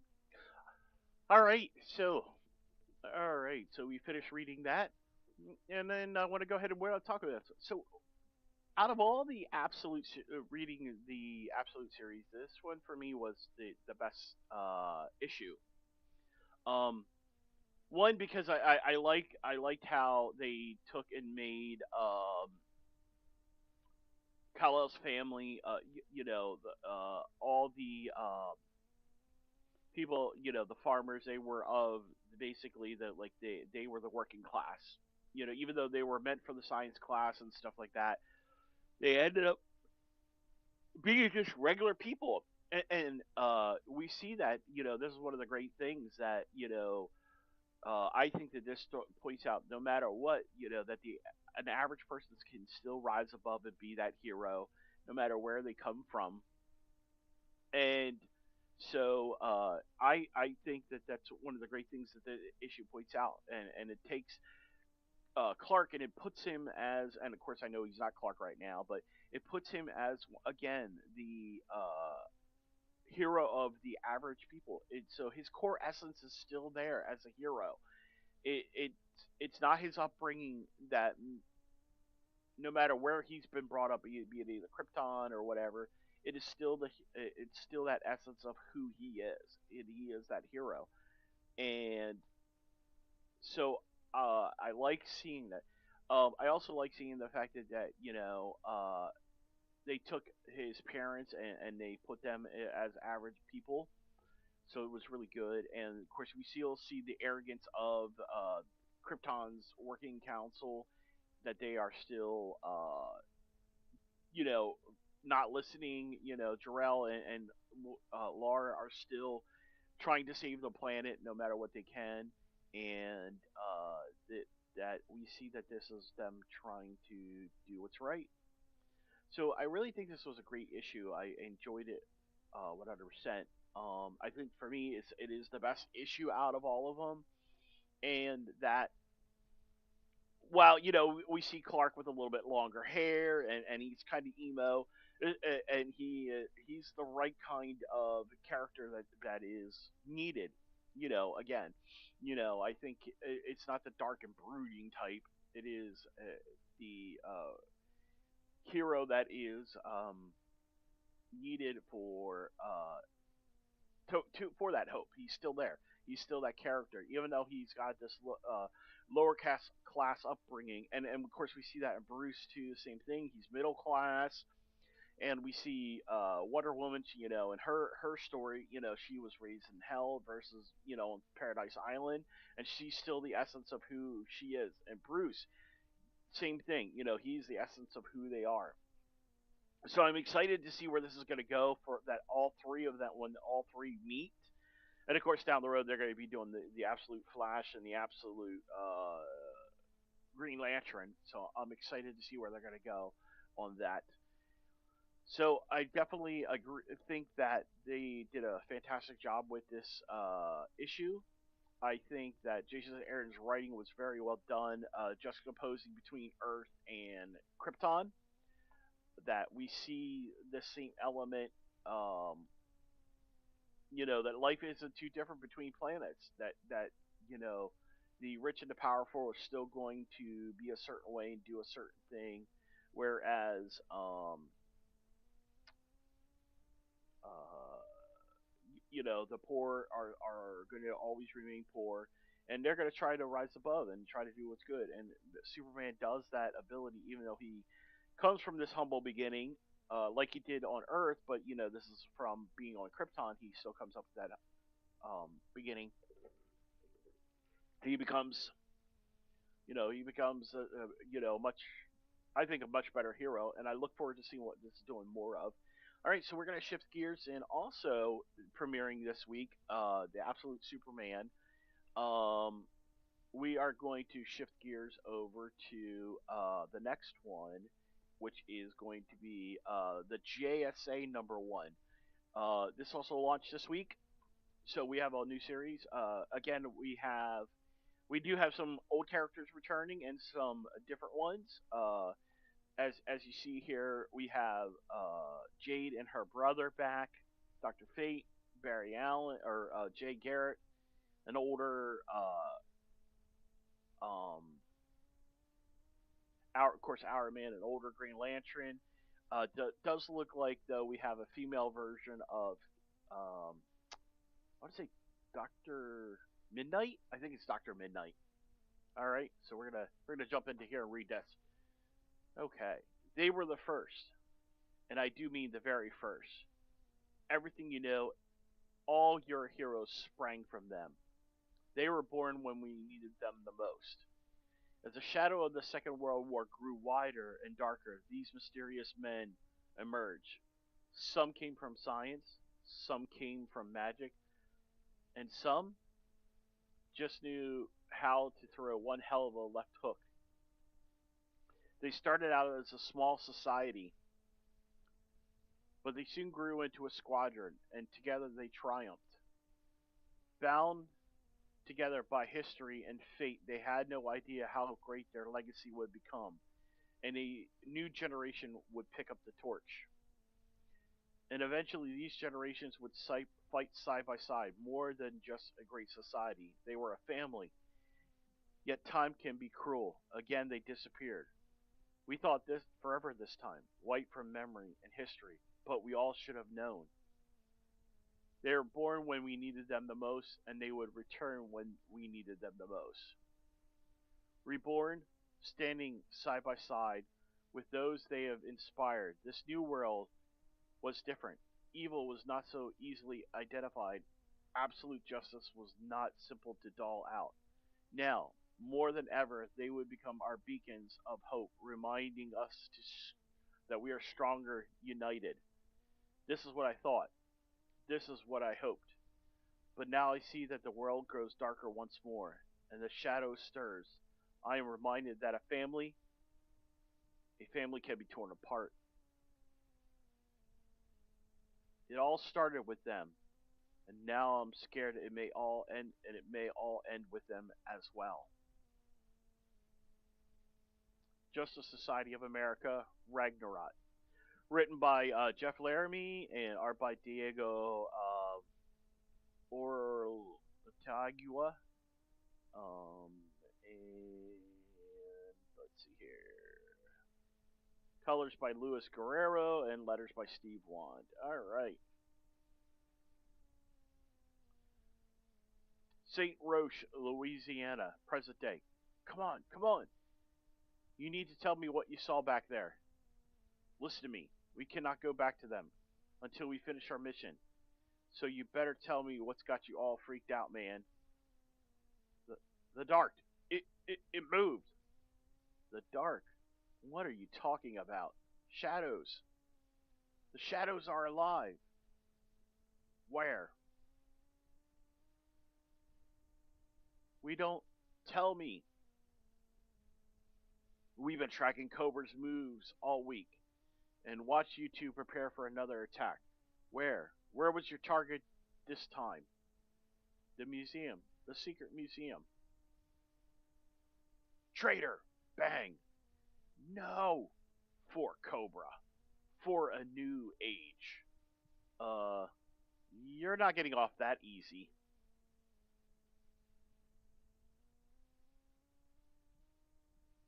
Obsidian. Jesse. We have explosives. Enough to level a city block. Who was Cobra working for? What's this secret museum? Tell us. I already given my life to Cobra. There's nothing more that you could do to me to make me talk. We'll see about that. Obsidian. That is enough. I've got this, Jade. What? By torturing? That's not how we do things. And who are you to decide how we do things? I am the chair of the Justice Society, and I'm telling you this is over. We do this the right way. Now back to the brownstone, all of you. Infinity Inc. We agreed. We all agreed that we would handle this as a team. We stick together. No, you agreed to wait, and you would have sat here and watched as the monitor board as more people died. Now hold on, Todd. That's not quite fair. Fair? Come on, Beth. At least we decided to take action. If it was up to the rest of you, we'd be sitting around all day here holding meetings. We're supposed to be out there helping, doing something. Look, we need to focus. Here's what we know. A week ago, Cobra hits the target in New York and Opal City. While we were all dealing with that, something attacked the Brownstone, took Alan, Jay, Ted, Khalid, and the Hawks. Jakeem is severely wounded, and we're still trying to figure out what has happened to the rest of them. The more reason to divide and conquer. Sand. Some of us keep going after Cobra. Some of us try to figure out what the hell has happened to Jay and Alan and the others. Right. And that means going off on a secret mission without telling the rest of us, Jesse. Without telling me. Since when are you my keeper, Rick? That is not what this. Look, this isn't the place or time or place for this, Jesse. Yeah, it never is.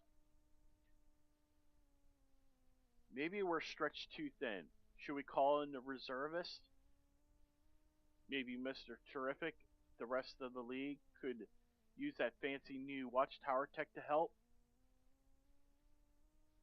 The last thing we need is more people running around doing whatever the hell they want.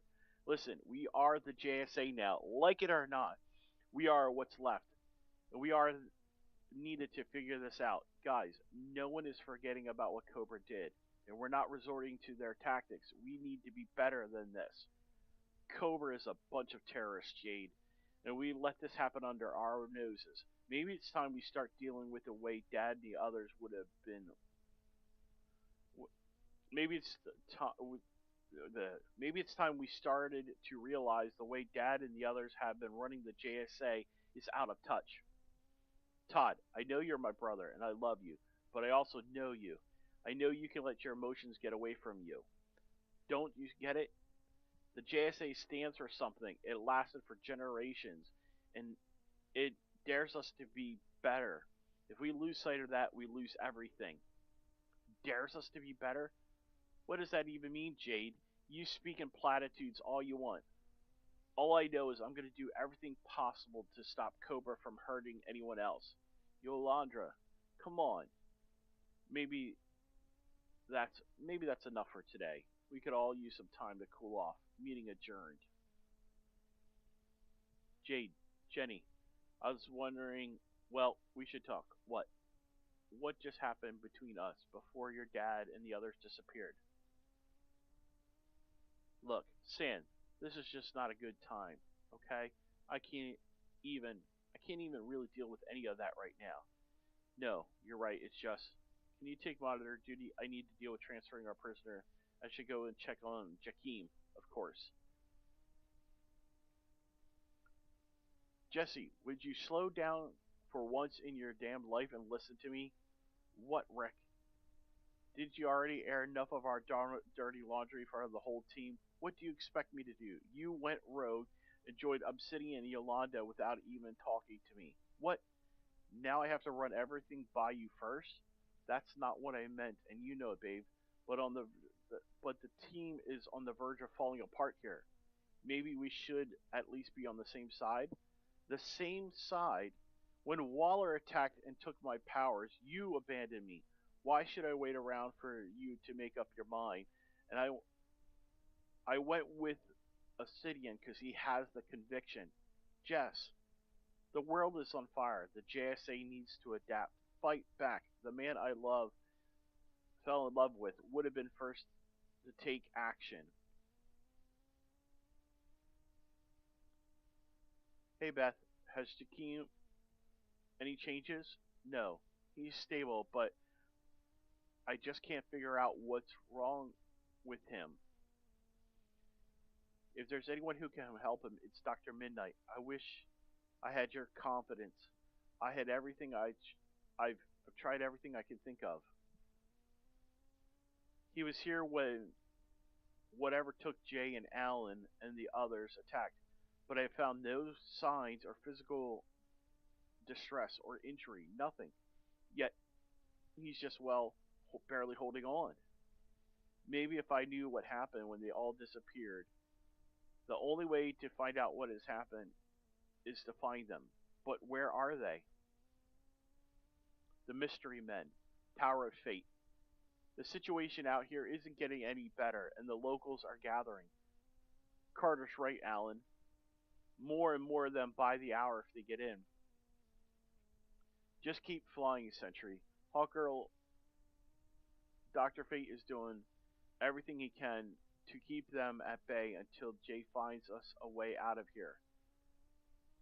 The kid can't keep them magical shields up forever. I knew I should have gone with Jay. No offense, Ted, but we both know you couldn't have kept up, and Khalid is doing just fine here, aren't you, son?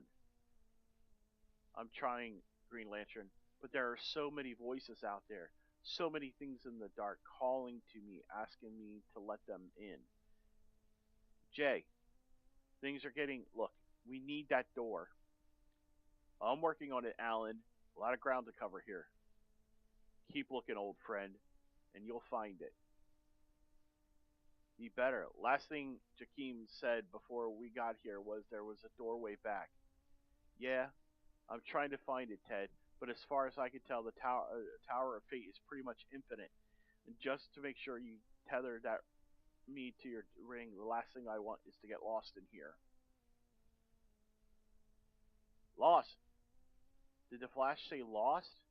I think maybe I'm the one getting lost. It's all right, child. You don't have to be alone to suffer alone anymore. Let me help you. Let me take your burden. No, Khalid, Alan, Jay, what is happening? It doesn't matter. Whatever is happening inside Kendra, we have incoming. The kid has lost it. This is it.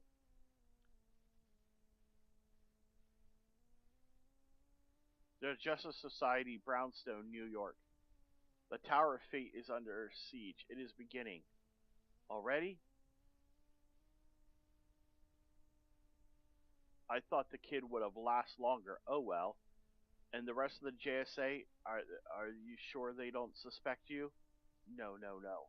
They don't expect this thing. They better not, Johnny Sorrow. Because we're just getting started. The enemy within. Alright.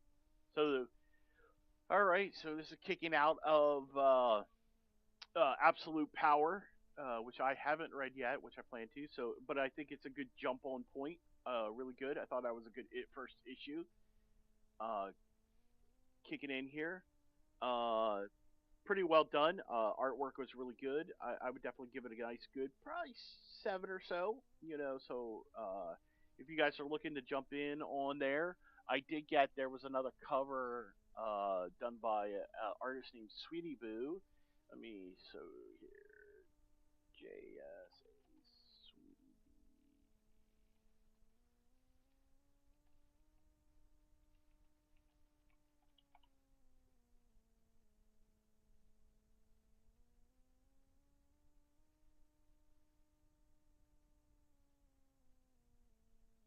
So I actually have this cover. That's the one I got. I really like the art on that cover. I think if we would have had that as the whole issue, I would have really enjoyed it even more. But yeah, pretty good there. All right. So we're gonna switch gears here again. I'm gonna go ahead.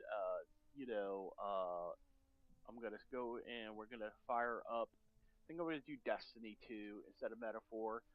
I just got the work on the thing here, so just bear with me here, and we're gonna Destiny, Steam, Community, Library, Play.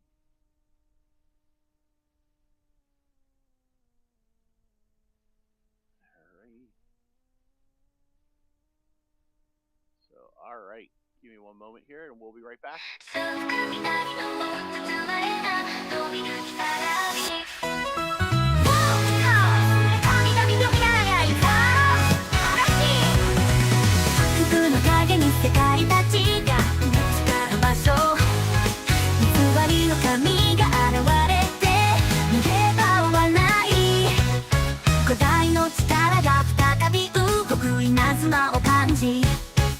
光の響きを聞いて気を聞いて息を聞け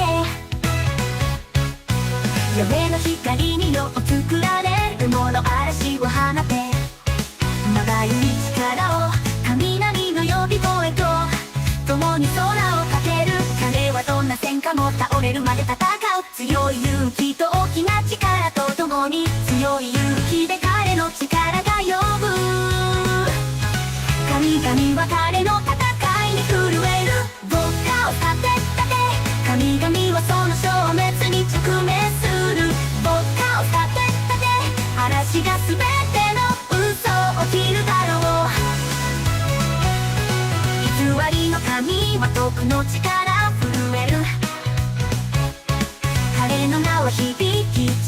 ったまま神話の激突で赤い日は明るい夜へ光を放つ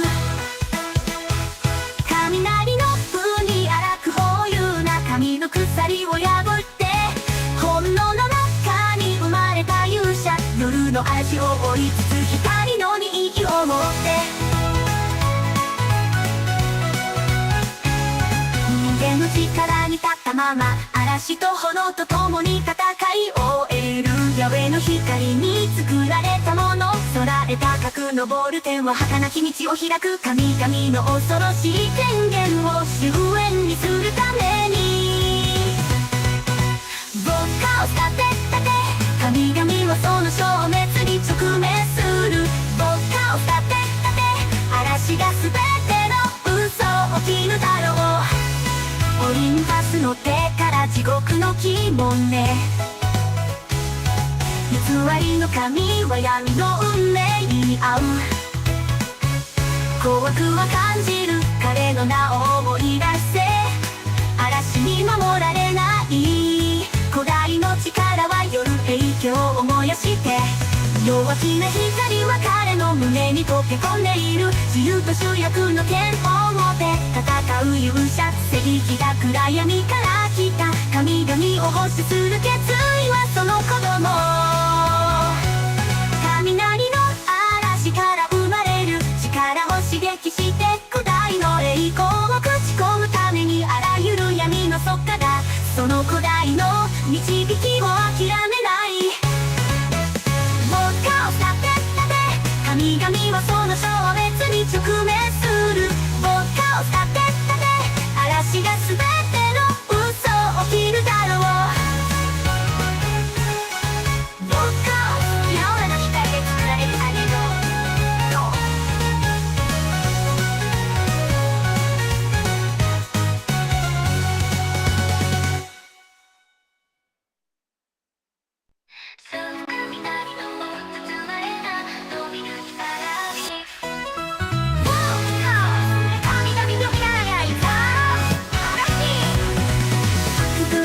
の世界たちが使う場所偽りの神が現れて逃げ場はない古代の力が再び動く稲妻を感じ怒りの響きを聞け気を聞き息を聞けヤ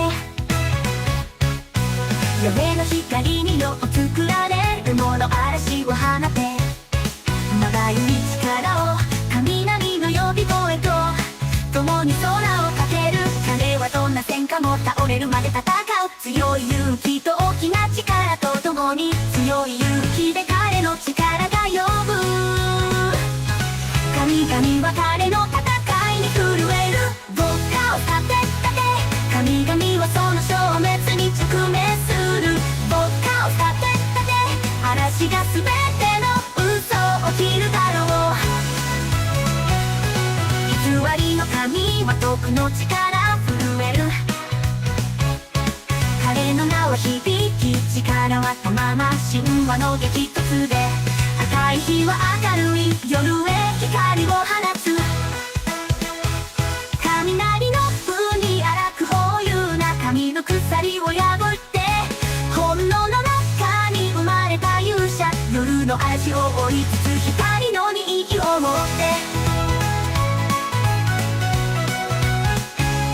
人間の力に立ったまま嵐と炎と共に戦い終えるヤウェの光に作られたもの空へ高く昇る天は儚き道を開く神々の恐ろしい権限を終焉にするために牧歌を立て立て神々はその消滅に直面する牧歌を立て立て嵐が全ての嘘を切るだろうオリンパスの手から地獄の鬼門ね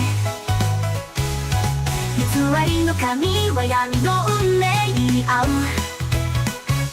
怖くは感じる彼の名を思い出せ嵐に守られない古代の力は夜影響を燃やして弱気な光は彼の胸に溶け込んでいる自由と主役の剣を持って戦う勇者正義が暗闇から来た神々を保守する決意はその子供雷の嵐から生まれる力を刺激して古代の栄光を口込むためにあらゆる闇の底からその古代の導きを諦め Alright, welcome back. Alright, so got Destiny 2 fired up. Alright, so we're going to be doing some Destiny,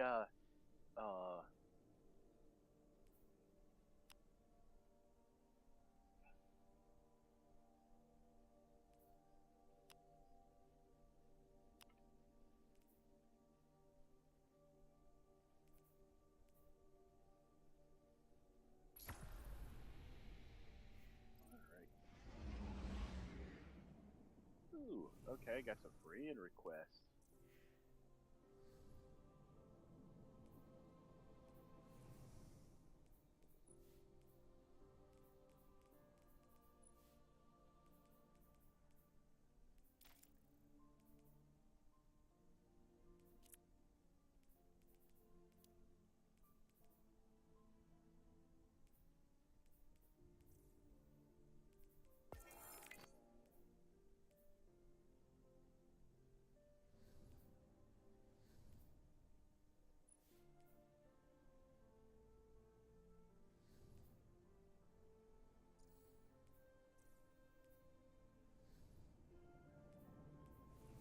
Alright,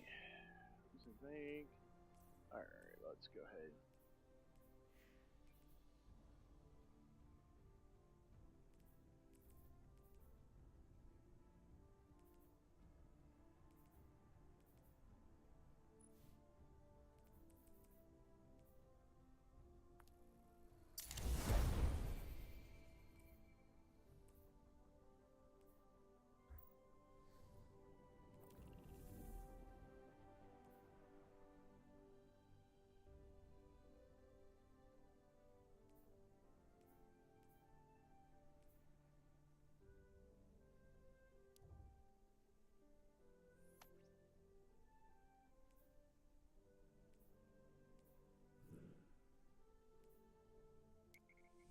Alrighty.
Checkpoint reached. Alright, activate the well.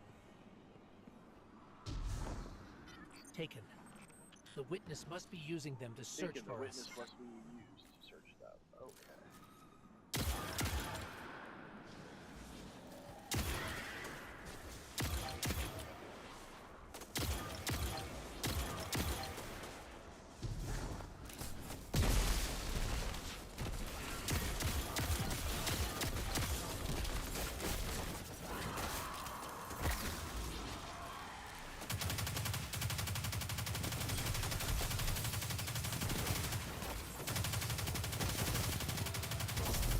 That's a sphere of concentrated darkness.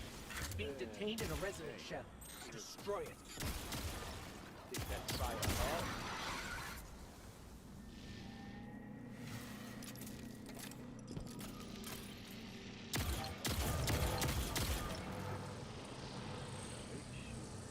Ah, the darkness unraveled and it's unraveling. projecting An something. overlay of possibilities. Overlay of possibilities. We have taken incoming, but I'm picking up something strange with them. A concentrated source of light.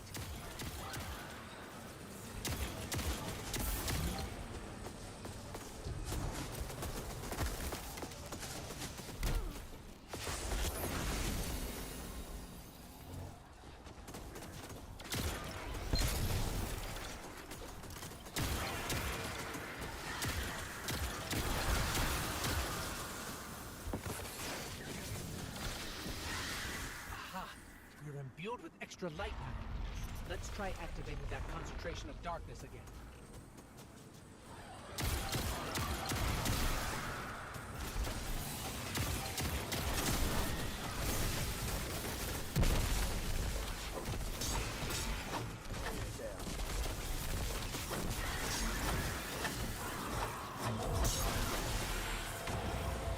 It worked. The light made the imagined structures solid, made them real.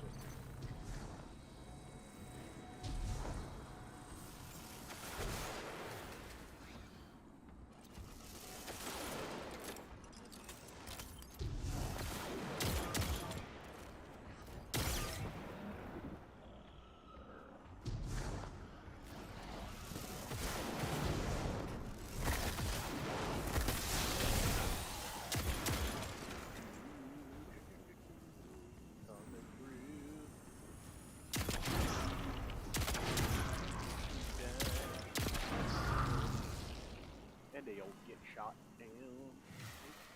Got a blue drop here. Future impacted. Perfected. Scans are inconclusive. Scans are inclusive. I'm getting conflicting conflicting readings on of the age and needs material of- composition. and material composition.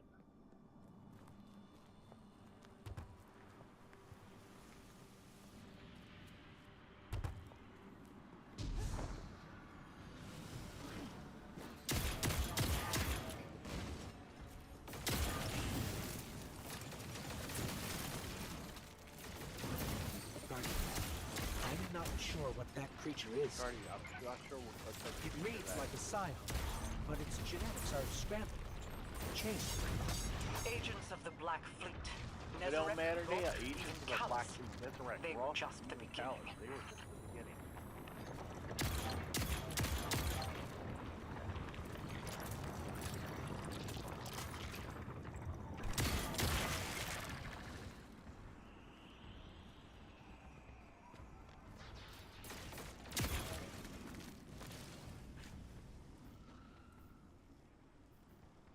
Alright, let's go to my heart flight.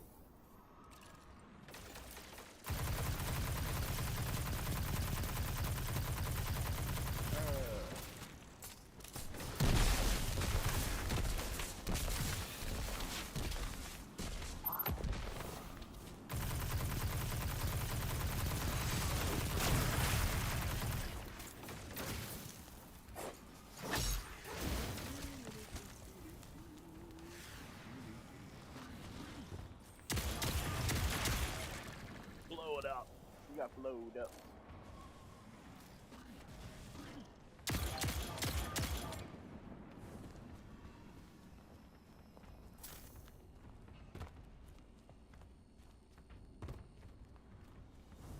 Blowed up. Alright.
Blowing stuff up is fun.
was hoping I could.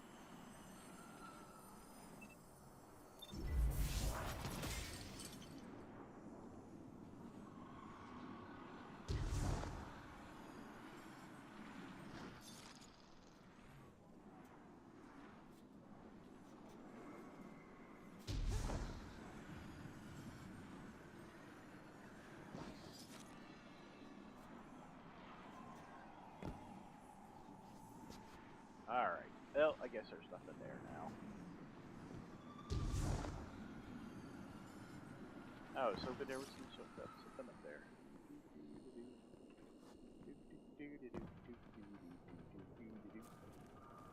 Alrighty, let's go. Let's go.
Oh man, ooh.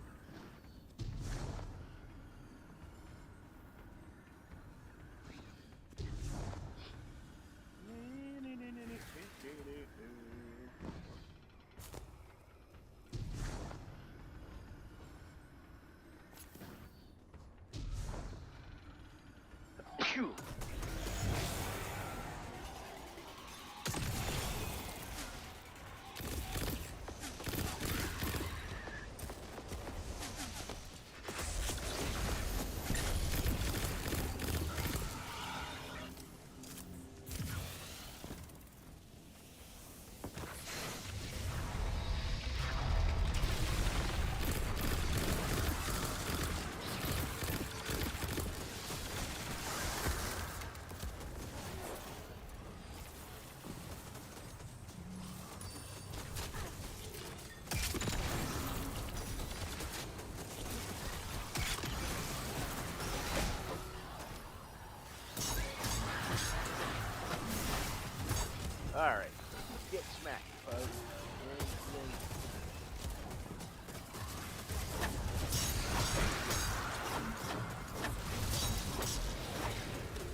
have not been able to reach the Vanguard. Even my bond with my brother is faint. You have to keep moving. We'll guys. find the We have to others. find others. We have to. All right.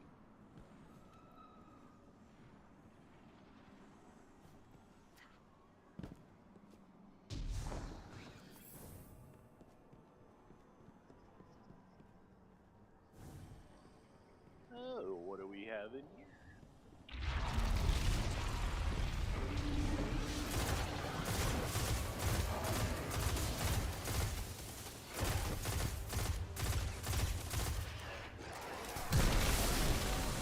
Yeah.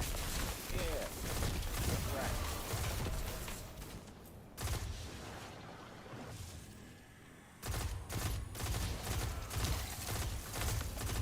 Get wrecked.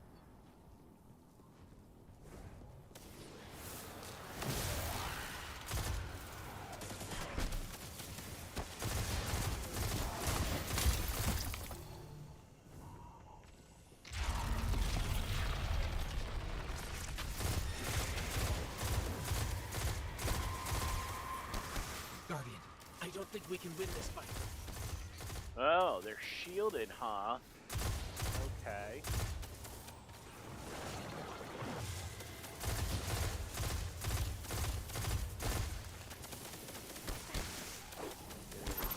Sort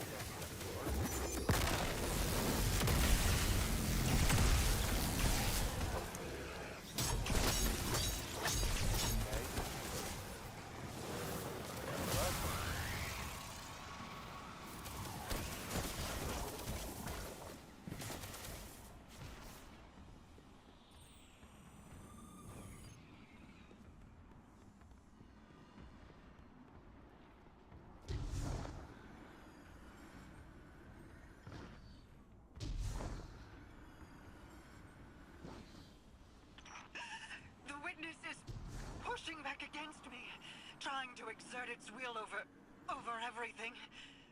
I will hold the portal open as long as I can.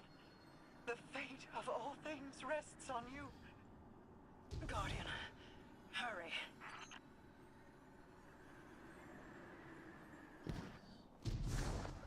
Alrighty.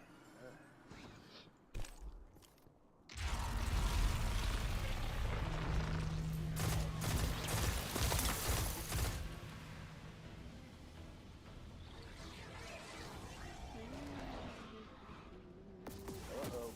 He's trying to sneak behind you guys. Oh, what do you think this is? Alright.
are you?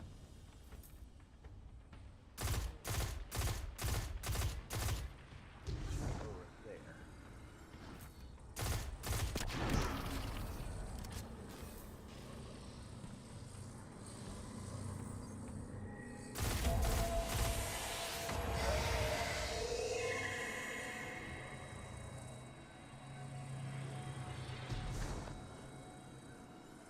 When you find my brother, tell him the Allied Coalition will protect the city in the Vanguard's stead. Tell him that we will join you as soon as we are able. Tell him that He knows.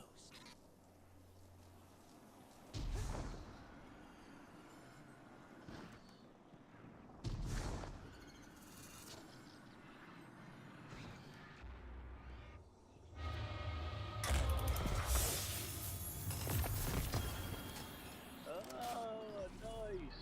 Yes, there's doors. Okay. Guess, yeah, go out here. You cling so desperately to your pain, your failures. Okay, whatever, witness. You have lost. Whatever. it saves us. Oh, yeah, I definitely am not. Whoa! I cannot hold this any longer. Oh, Guardian, go. Go.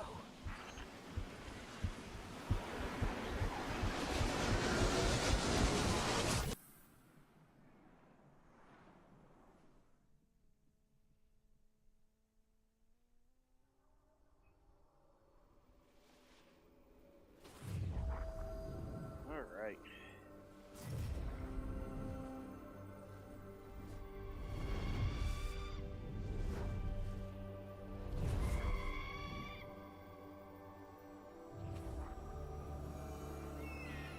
Wow, look at that.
Excuse me.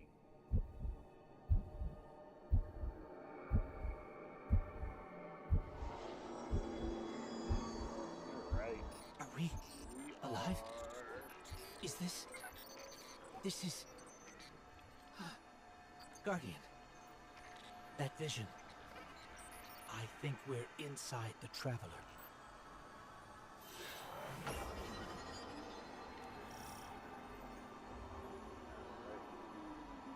Come and see. So, alright, let's see. Oh,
puzzle.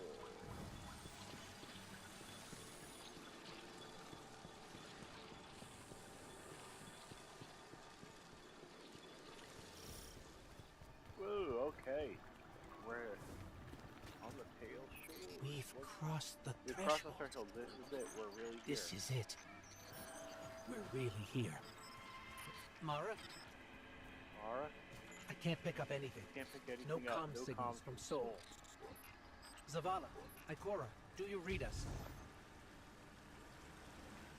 Nothing. With nothing, we're We're alone. alone. I can feel the light here. It's everywhere. The grass, the air.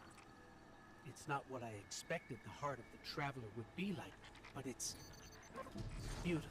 But it's not what Isn't I it? expected the heart of the traveler would And be like. so familiar. Beautiful. Isn't it? So familiar.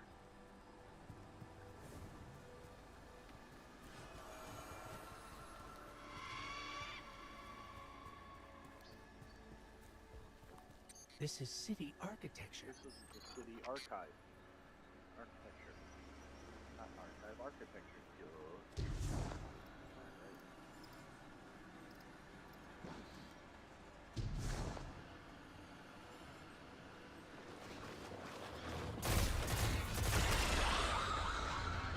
Servants of the witness.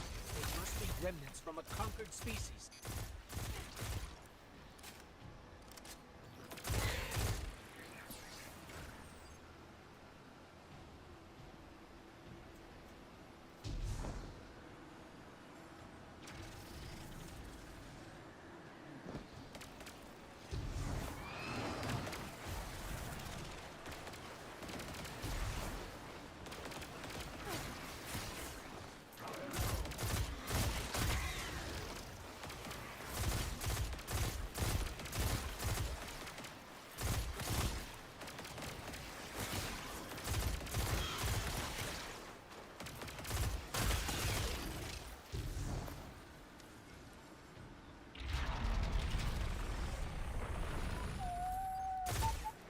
Ah, you little bat wings.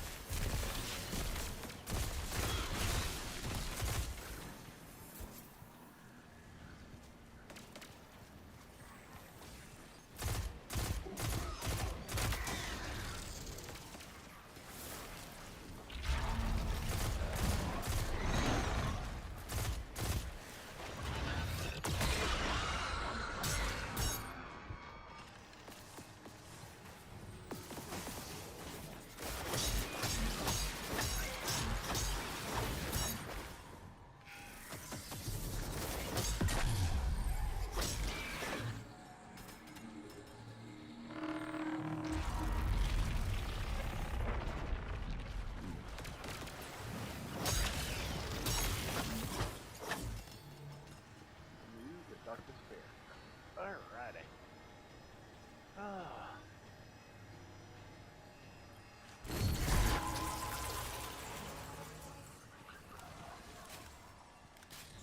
I think I can channel the think I power can coming out channel of that wellspring of light You and dark discovered a into you, prismatic Guardian. wellspring. We which just allows need to you be combine closer. the powers of light and darkness together while standing in it.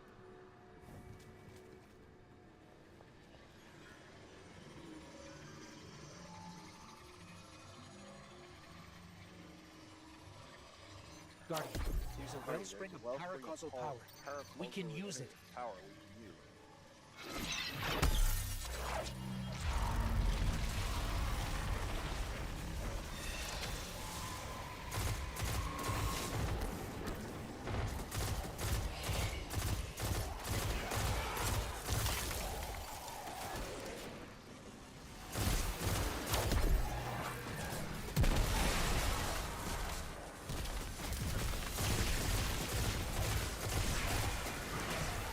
We can't break that shield without more power. The wellspring.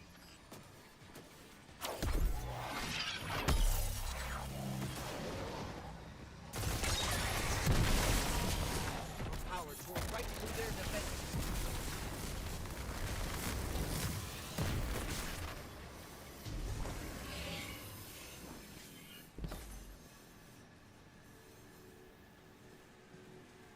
Okay. Let's do this. Alright, let's go on to the next area. I know this street. Pale I heart. know that shop. We're going.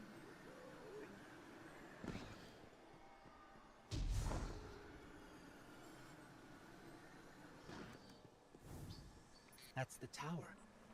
That's our tower. Before Gaul destroyed it years ago.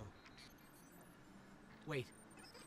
I'm picking up a Vanguard emergency transponder. It's faint, but it's not far from here. Someone else must have made it through.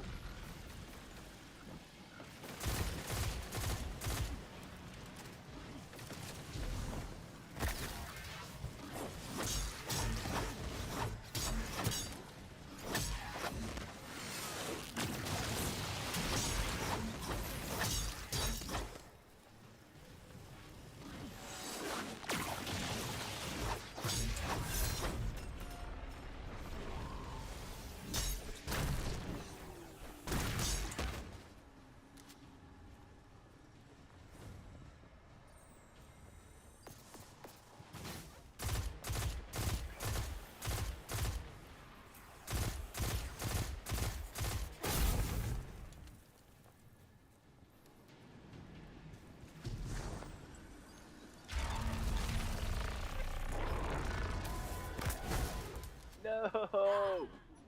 Ah!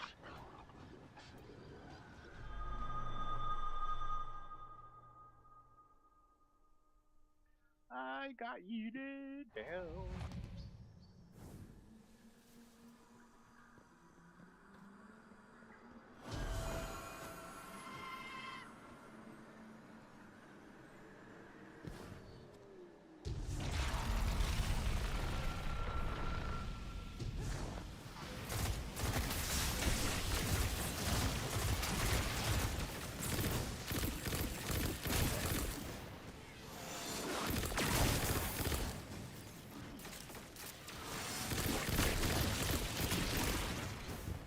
Whoa! This guy was shooting me across the screen.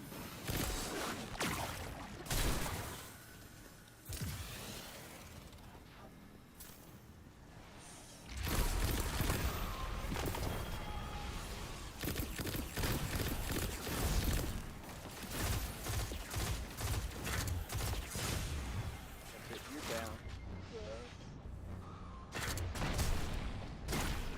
Ah!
Yeah.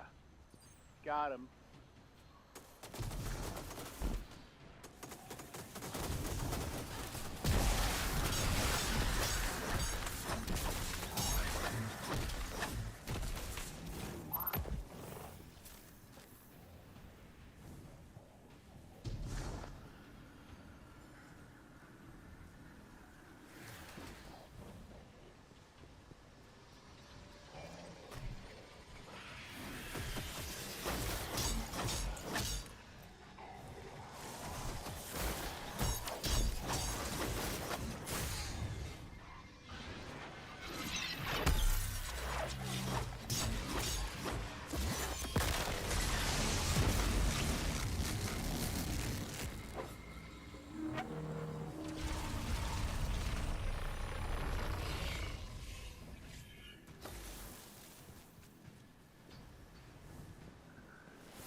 No!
Yeah.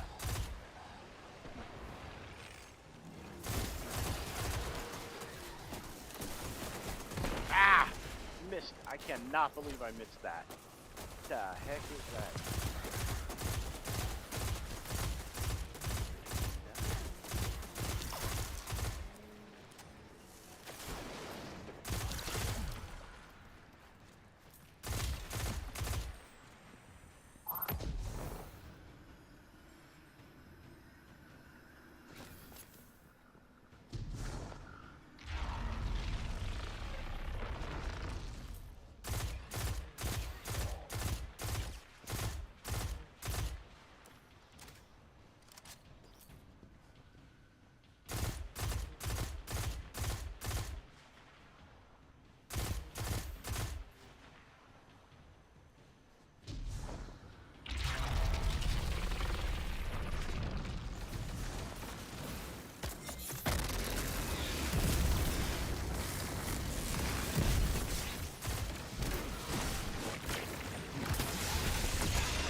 No, I got yeeted off the board. No. No, I got yeeted. That stupid strand.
All right.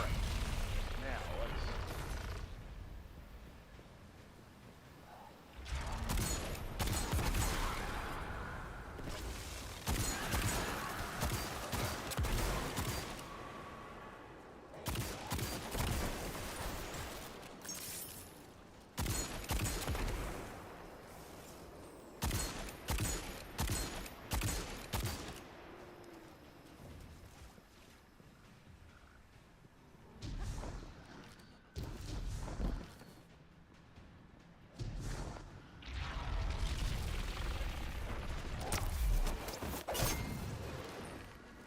No!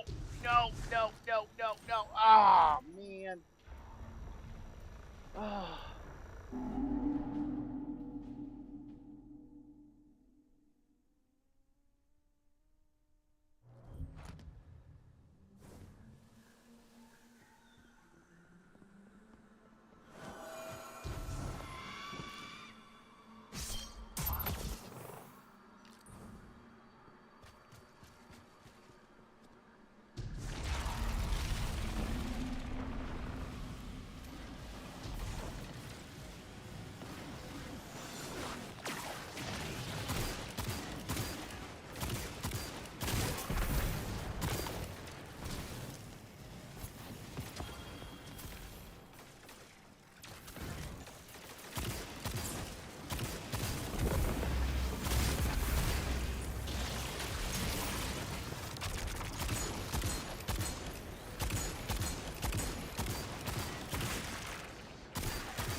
No, come on now. Ah. Ah. Man, it didn't leap again. Oh.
come on, shield, drop.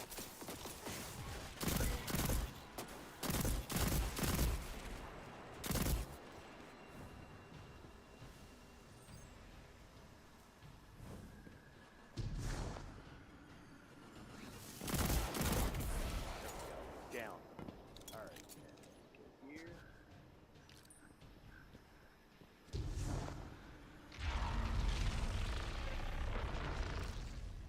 Let's swap out here.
Alright, get wrecked.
Come on, click on that shit. Boom!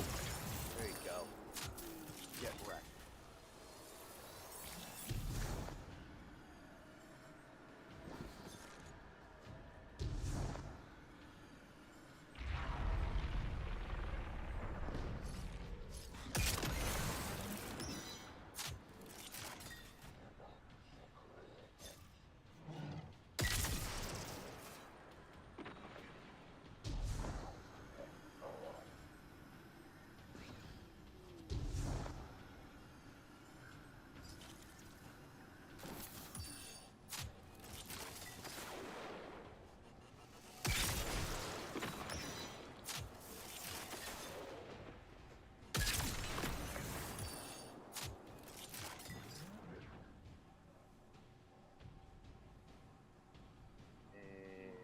Boom. Ha! You're down.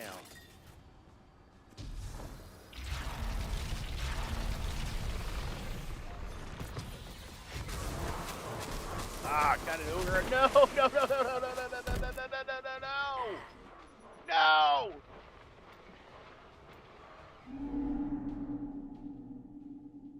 No, no, no! No, no, no!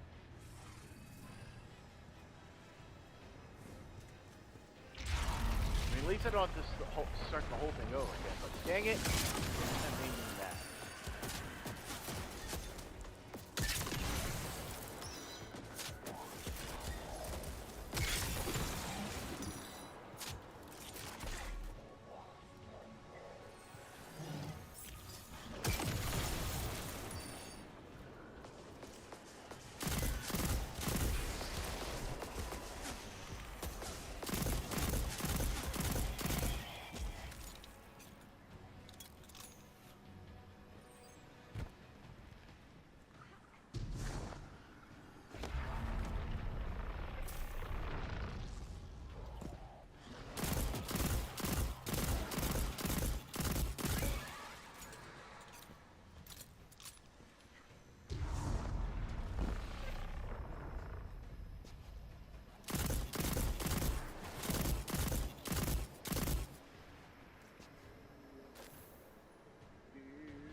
Got that dang shield.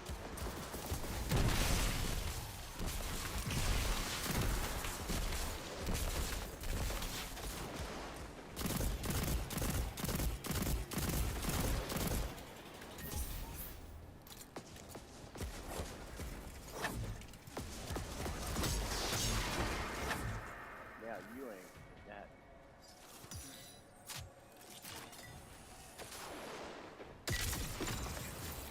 Gotcha.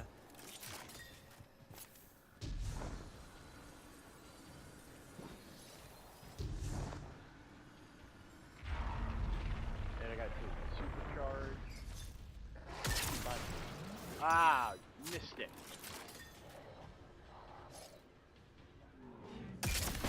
There we go. Gotcha.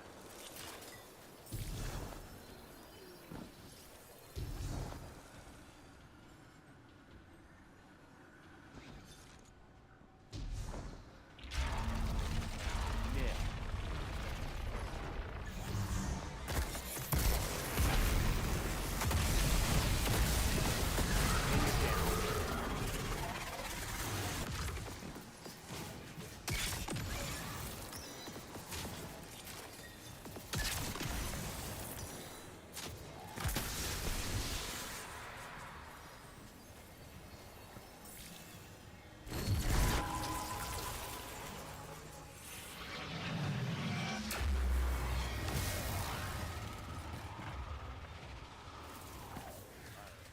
Okay, so I guess I gotta go up here.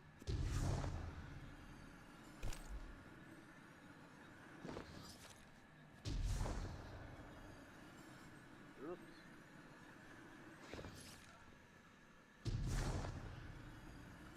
Oops. No, doesn't want it.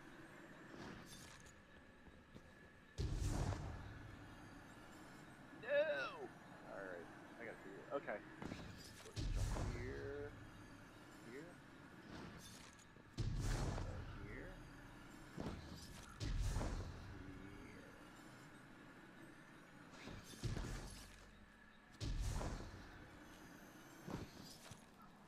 This was the old Vanguard Alright. Command Oh, Center, so you gotta, but alright, it's got another changed. thing. This is the old Light and Vanguard dark are Center. welling up here, Changed light and more dark than as I've well ever after felt the war. before. Feels like Feels like you like could you reach could out reach and out and pull all that that power power to to you. control it. Control it. Could you? Could you? Let's see.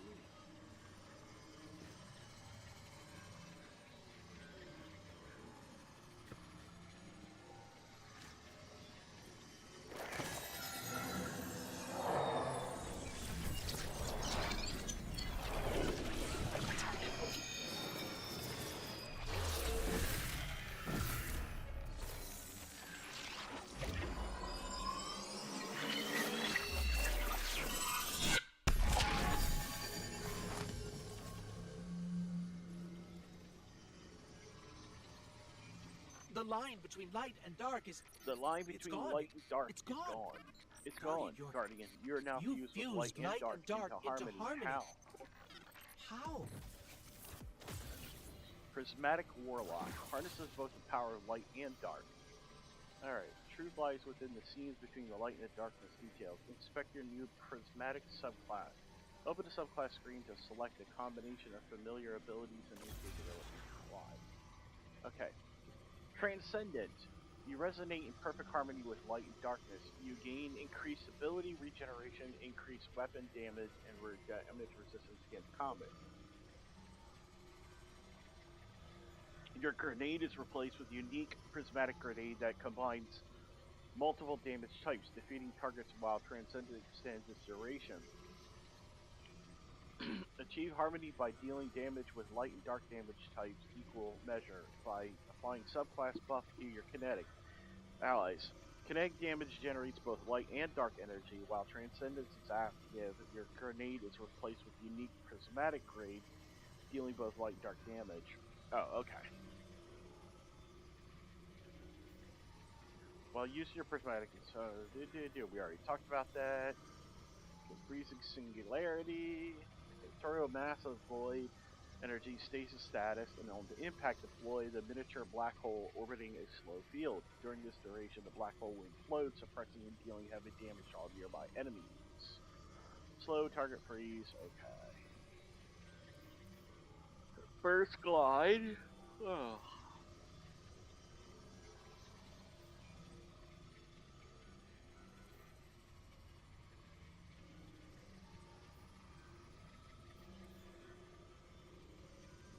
Vortex grenade. Okay, cold snap grenade. Feed the void. Fragment slots. Okay, so I only have that one and Weaver Call not unlocked yet. Okay. Fragment or courage. Plus 10 discipline, minus 10 strength. Facet of purpose. Fragment and fragment of ruin. Okay.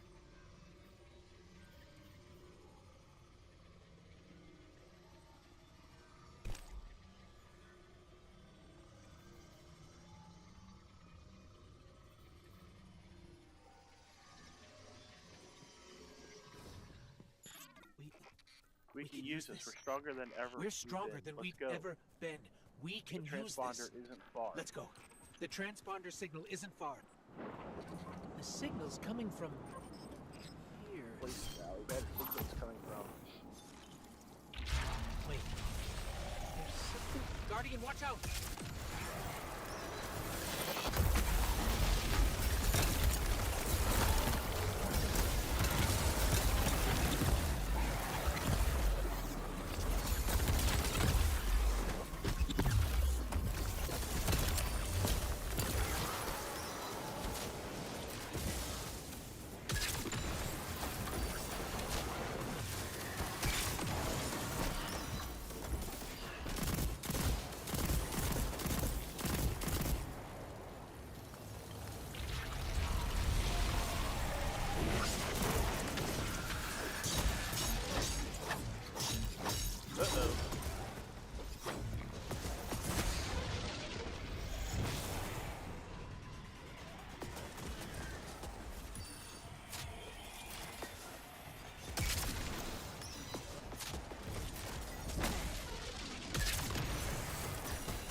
Ah! I got yeeted. Yeeted.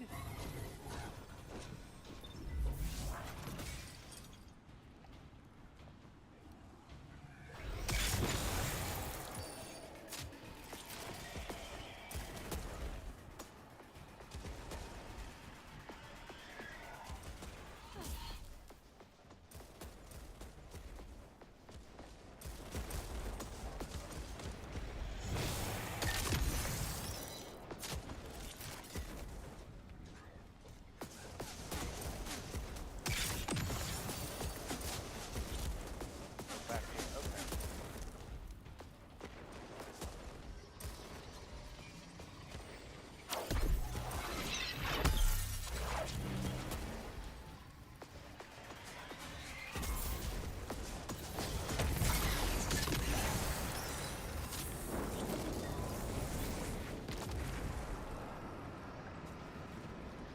All right, something's forming.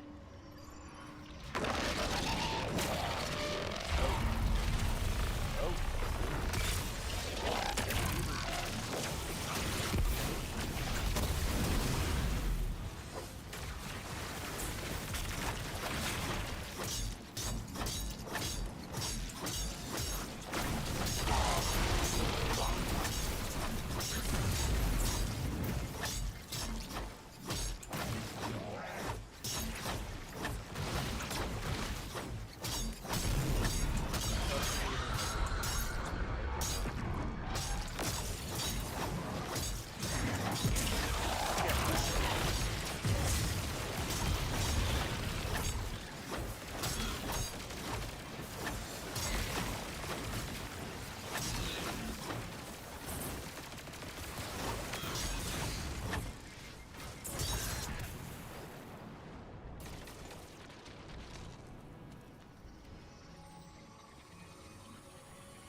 That was intense.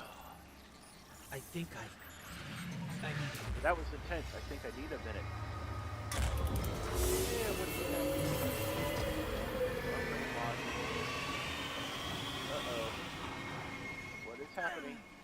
Grunt sharply. The traveler. The traveler. It's hurt. hurting. I can feel. I feel it. it's.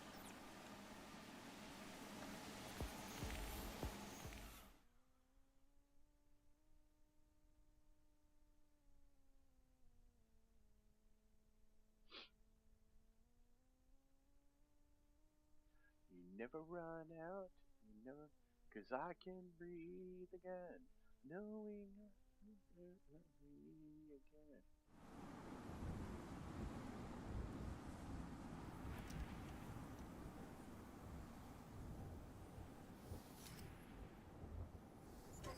Thanks. Thanks.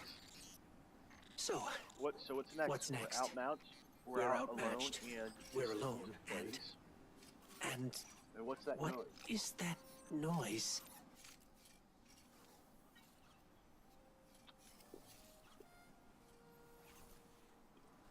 It's coming from over there. It's coming from over there.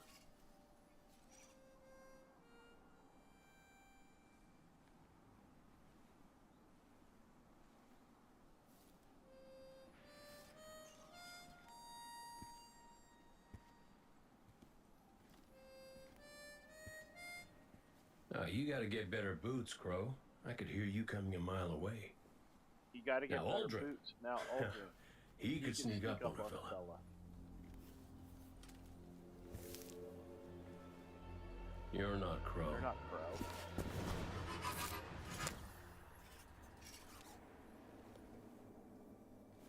Well, I'll be damned. Cade, Kate, how long has it been? how long has it been? A lifetime. A lifetime. The kid told me a few Kate guns told were me on their two way. guns were on their way. Said the Vanguard would send their best. It's real good to see you Really two. good to see you too. I finally have someone to talk to about Crow's stupid haircut. Come on. I'm guessing you have questions. And I won't say I have answers. Let's talk. But let's talk.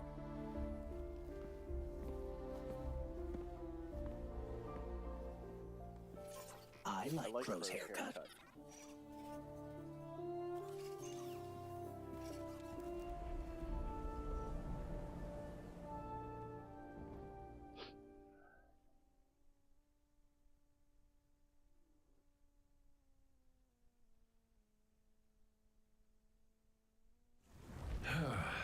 Well, where to even start? Where even to start? I died. I died. You probably remember that. Not great. Partly Not great. my fault. Partly my Lesson fault. learned. Lesson Let's learned. not dwell. Let's not dwell.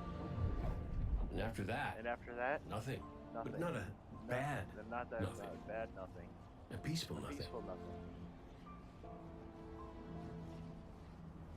I think I felt her I think there I too. felt her there My too. ghost. My ghost. Sundance. She was part of me. part of me. Or I was part of her. Like we were two cards We were shuffled back into our deck, whole again. Whole again. And then there was, Then there was there was pain, pain. separation, something pulling me out. I woke up here When I woke in up this here in body, alone. No ghost, no way to use the no way light. to use the light. And what could And make what this could traumatic make this experience traumatic better experience than better finding my killer Finding waiting my for killer me? waiting for me. But we talked, it out because we're adults. Because we're adults. He seems nicer these days. Yeah, pretty low Yeah. bar. Pretty low I'll bar, admit. I admit. Because we got bigger problems. Bigger, weirder problems. Crow said this was all Crow inside said the this was Traveler. all inside the Traveler. But I already knew.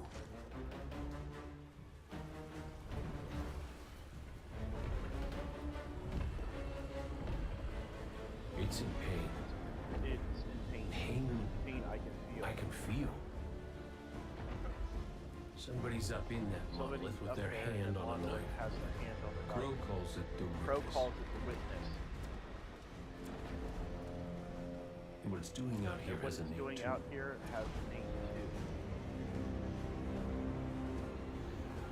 The final shape. The final shape. It's the end of everything. The end of everything.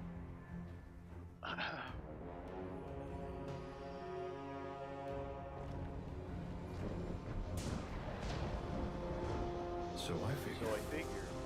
Might as well try to stop it.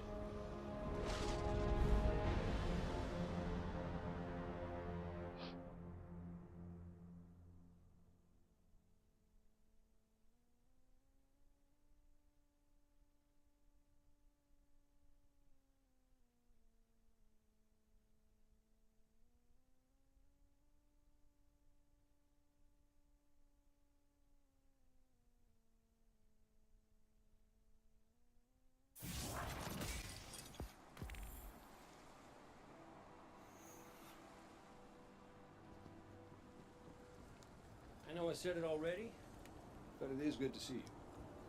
Just wish it were under better I know I already circumstances. said it's good to see you. It's- Just wish it was under. it's good such to see you too, Cade. I never thought. I never thought. Hey, it's all right. Yeah, I it's get all right. it. This I is get a it. lot. And This as is a much as lot. we both want to Much as catch we up, both we ain't wanted got to that catch kind of up, we time ain't yet. got that kind of time. You got to get out there and find You got to Crow. get out of there I and was find expecting Crow. I him, was expecting not you, him, and that not ain't a good you, sign. and that ain't a good sign. Yeah, Yeah, you're right. We can save the We can save celebrations the for later. celebrations for later. Guardian, we should. Guardian, Can we talk for a we minute should. first? Can we talk for a moment, just you Just and me? you and me? I'll give you I'll two give some you privacy. some privacy. Last I heard from the kid, he I was heard out on from the patrol, kid. called He was in out some on sort patrol, of called darkness in some anomaly. sort of darkness anomaly. I'll scout ahead. I'll scout Catch ahead. up with me when Catch you're up ready. with me when you're ready.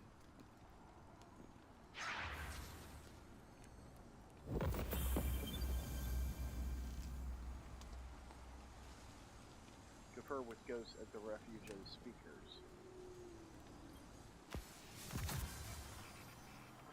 So, Cade, So, Kate, I I looked looked him over while you were talking. Scan really says Scan it's him. says that's really him. There's a Few few readings readings I can't He's explain. He's made of light like me. He's like made the of Traveler. light, like me, like the Traveler. Ghosts are guides, conduits for the light. conduits for the light. Cade might not be able to wield Cade his might not as be a able weapon, to wield but his if as he's a like weapon, me, but if he's like me, Maybe then he maybe can he can share share the the traveler's traveler's light, like we like do. we do. I'm not sure. I'm not sure. This This is is new. But look what else we've But gained. look what else we've gained. I can feel it. it. The way the light flows The way through the light you. flows Freer. through you. Harmonious with the darkness. Freer. Harmonious with darkness. A full A full chromatic spectrum. I've only experienced something of this magnitude once before. When the traveler created ghosts to raise guardians. When I was born. We're going to need everyone to save it from the witness. Kate's got got a a lead lead on on Crow Crow and and Glint. But let's start there.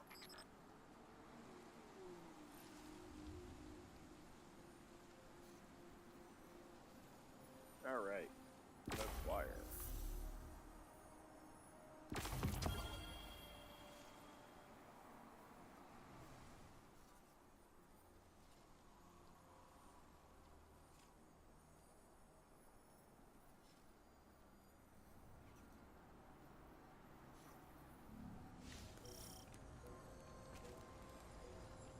Alright, interact. Let's see what we got here. Postmark, okay.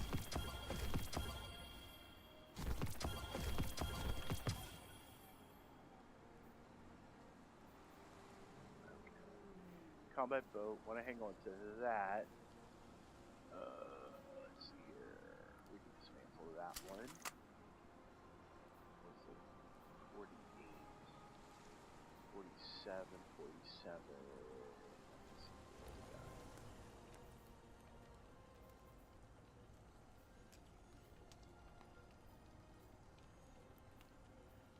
This one can go for now. I don't want to get rid of the sunshot. I need that. That can go. Alright, cool.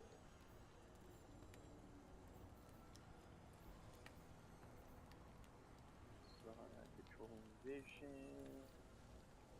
Alright, so let's do this. We're gonna increase this one. And then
but I need the one that has the higher.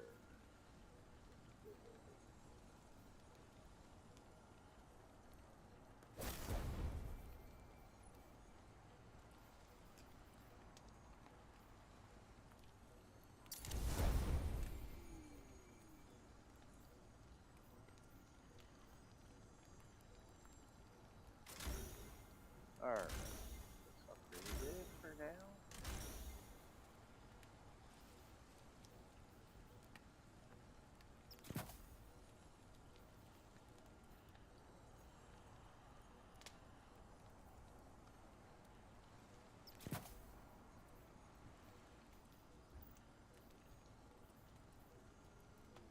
Resilience. Okay. 49. Okay, so this one can go. What is that one for? Okay, so this can go. And I'll upgrade that. So we'll keep that. And then 17, 12.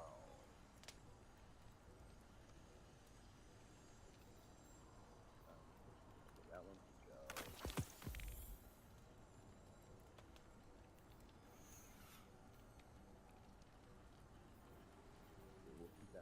using. 5, 41, 47. Okay, so we'll get rid of that one, get rid of that one, and then we'll infuse that one. There.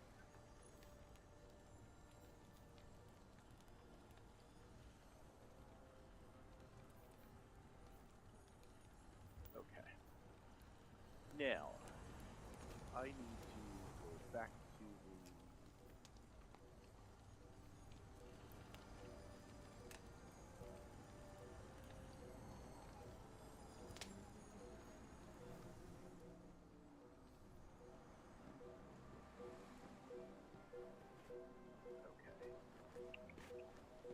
I want to go back.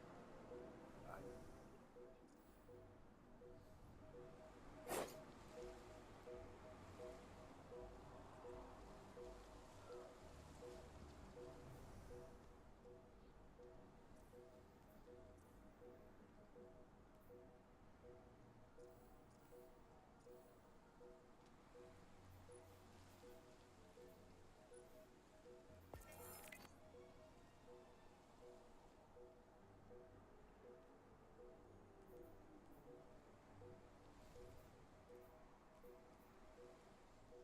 all right.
All right, let's go back to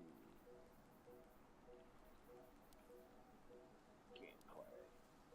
We're gonna change characters real quick. All right, I want to get back to the tower.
I've had enough.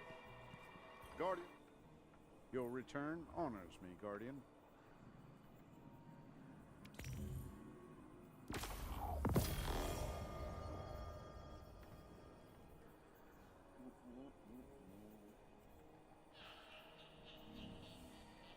I never thought I'd live to see the darkness return. Ah, shall we begin then?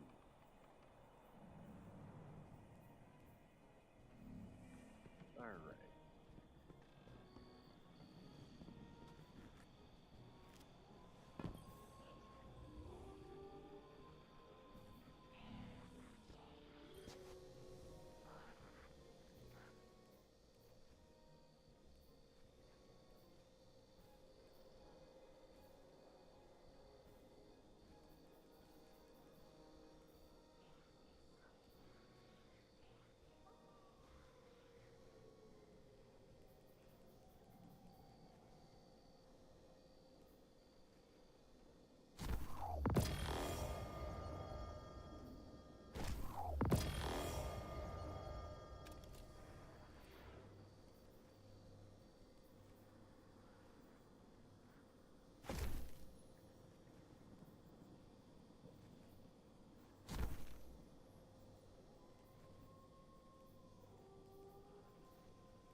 All right, let's go over here to Zavala. Whatever he has. Hello, Guardian.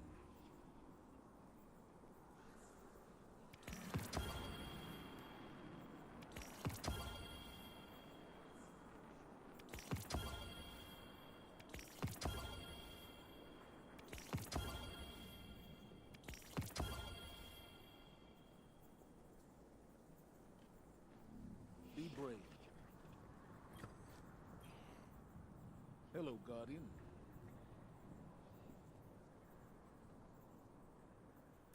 But don't let it go to waste.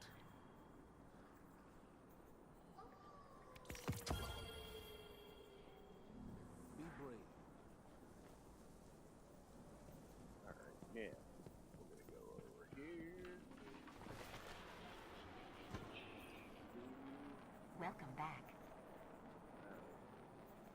Confirmed. Yeah, I'm not too worried about that. Bye.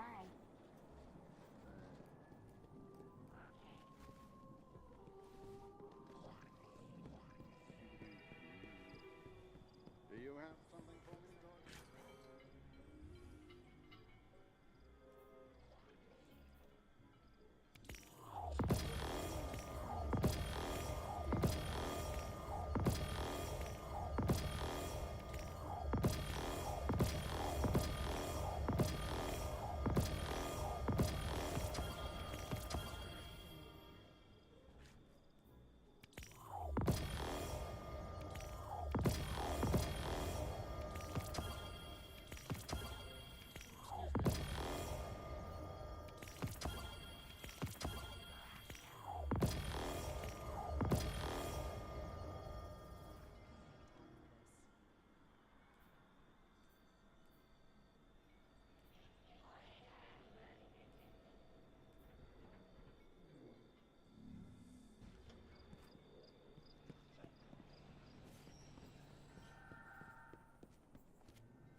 What do you seek?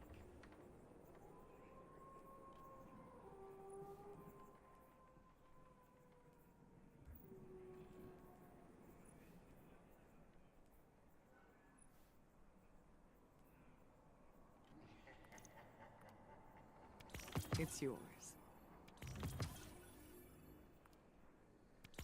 May it serve you well, Guardian.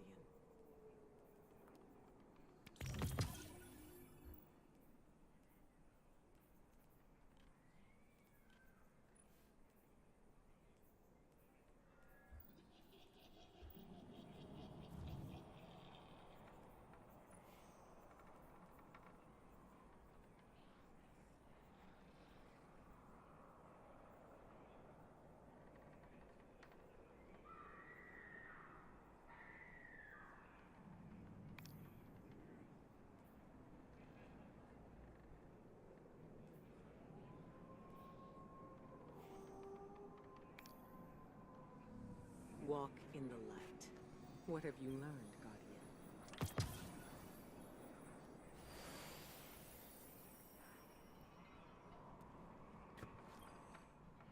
What do you seek?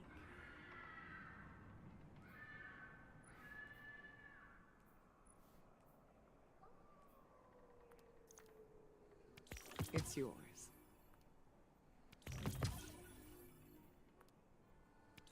May it serve you well, Guardian.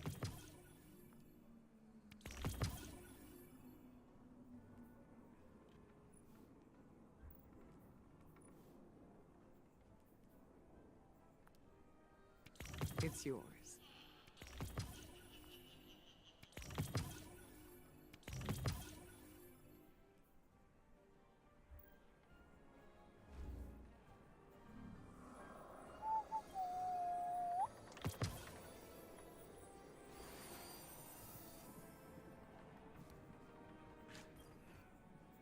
Yes, Guardian? Alright, so that should be... Oop, I don't have that one yet. It's yours.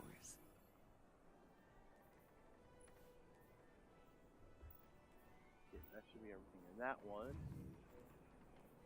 And this stick here. Get everything in there. And I got everything there. Alright, void. It's got everything down.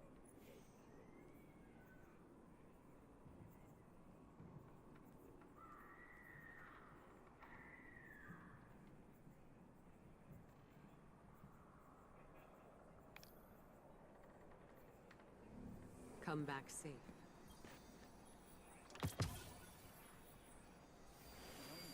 Working with this many guardians. Probably listened at school more.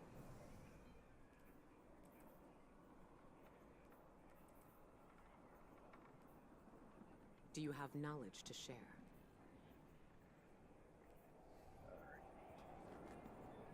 The Vanguard will survive this. People need to feel safe here.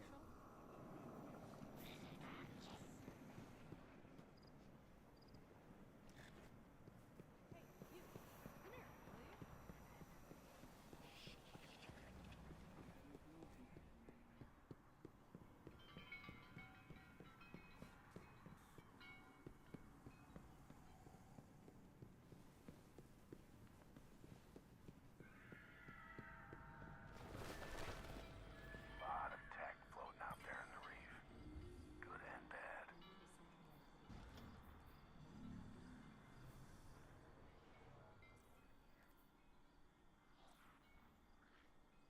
I hate it when the moon is Alright, out. and I think on Creeps me that out. note, we are going to end. So, if you are still here on YouTube, I just want to thank you guys for watching. If you, for those who are on Twitch, we are going to raid out to Kat. She has got her thing here, and it is 5 o'clock, and I got to get something to eat here, so we're going to raid out. Following, let's see who's on here. Armor.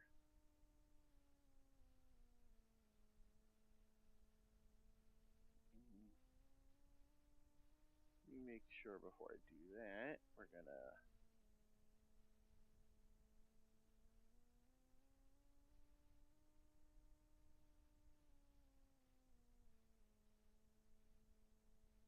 make sure I'm not getting back feed here.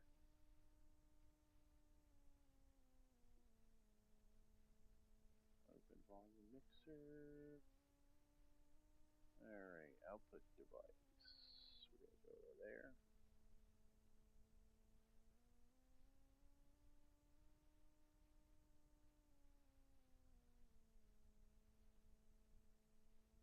Alright. Alright, so we got armor, Junie, and we want cat. We're gonna upgrade out to her.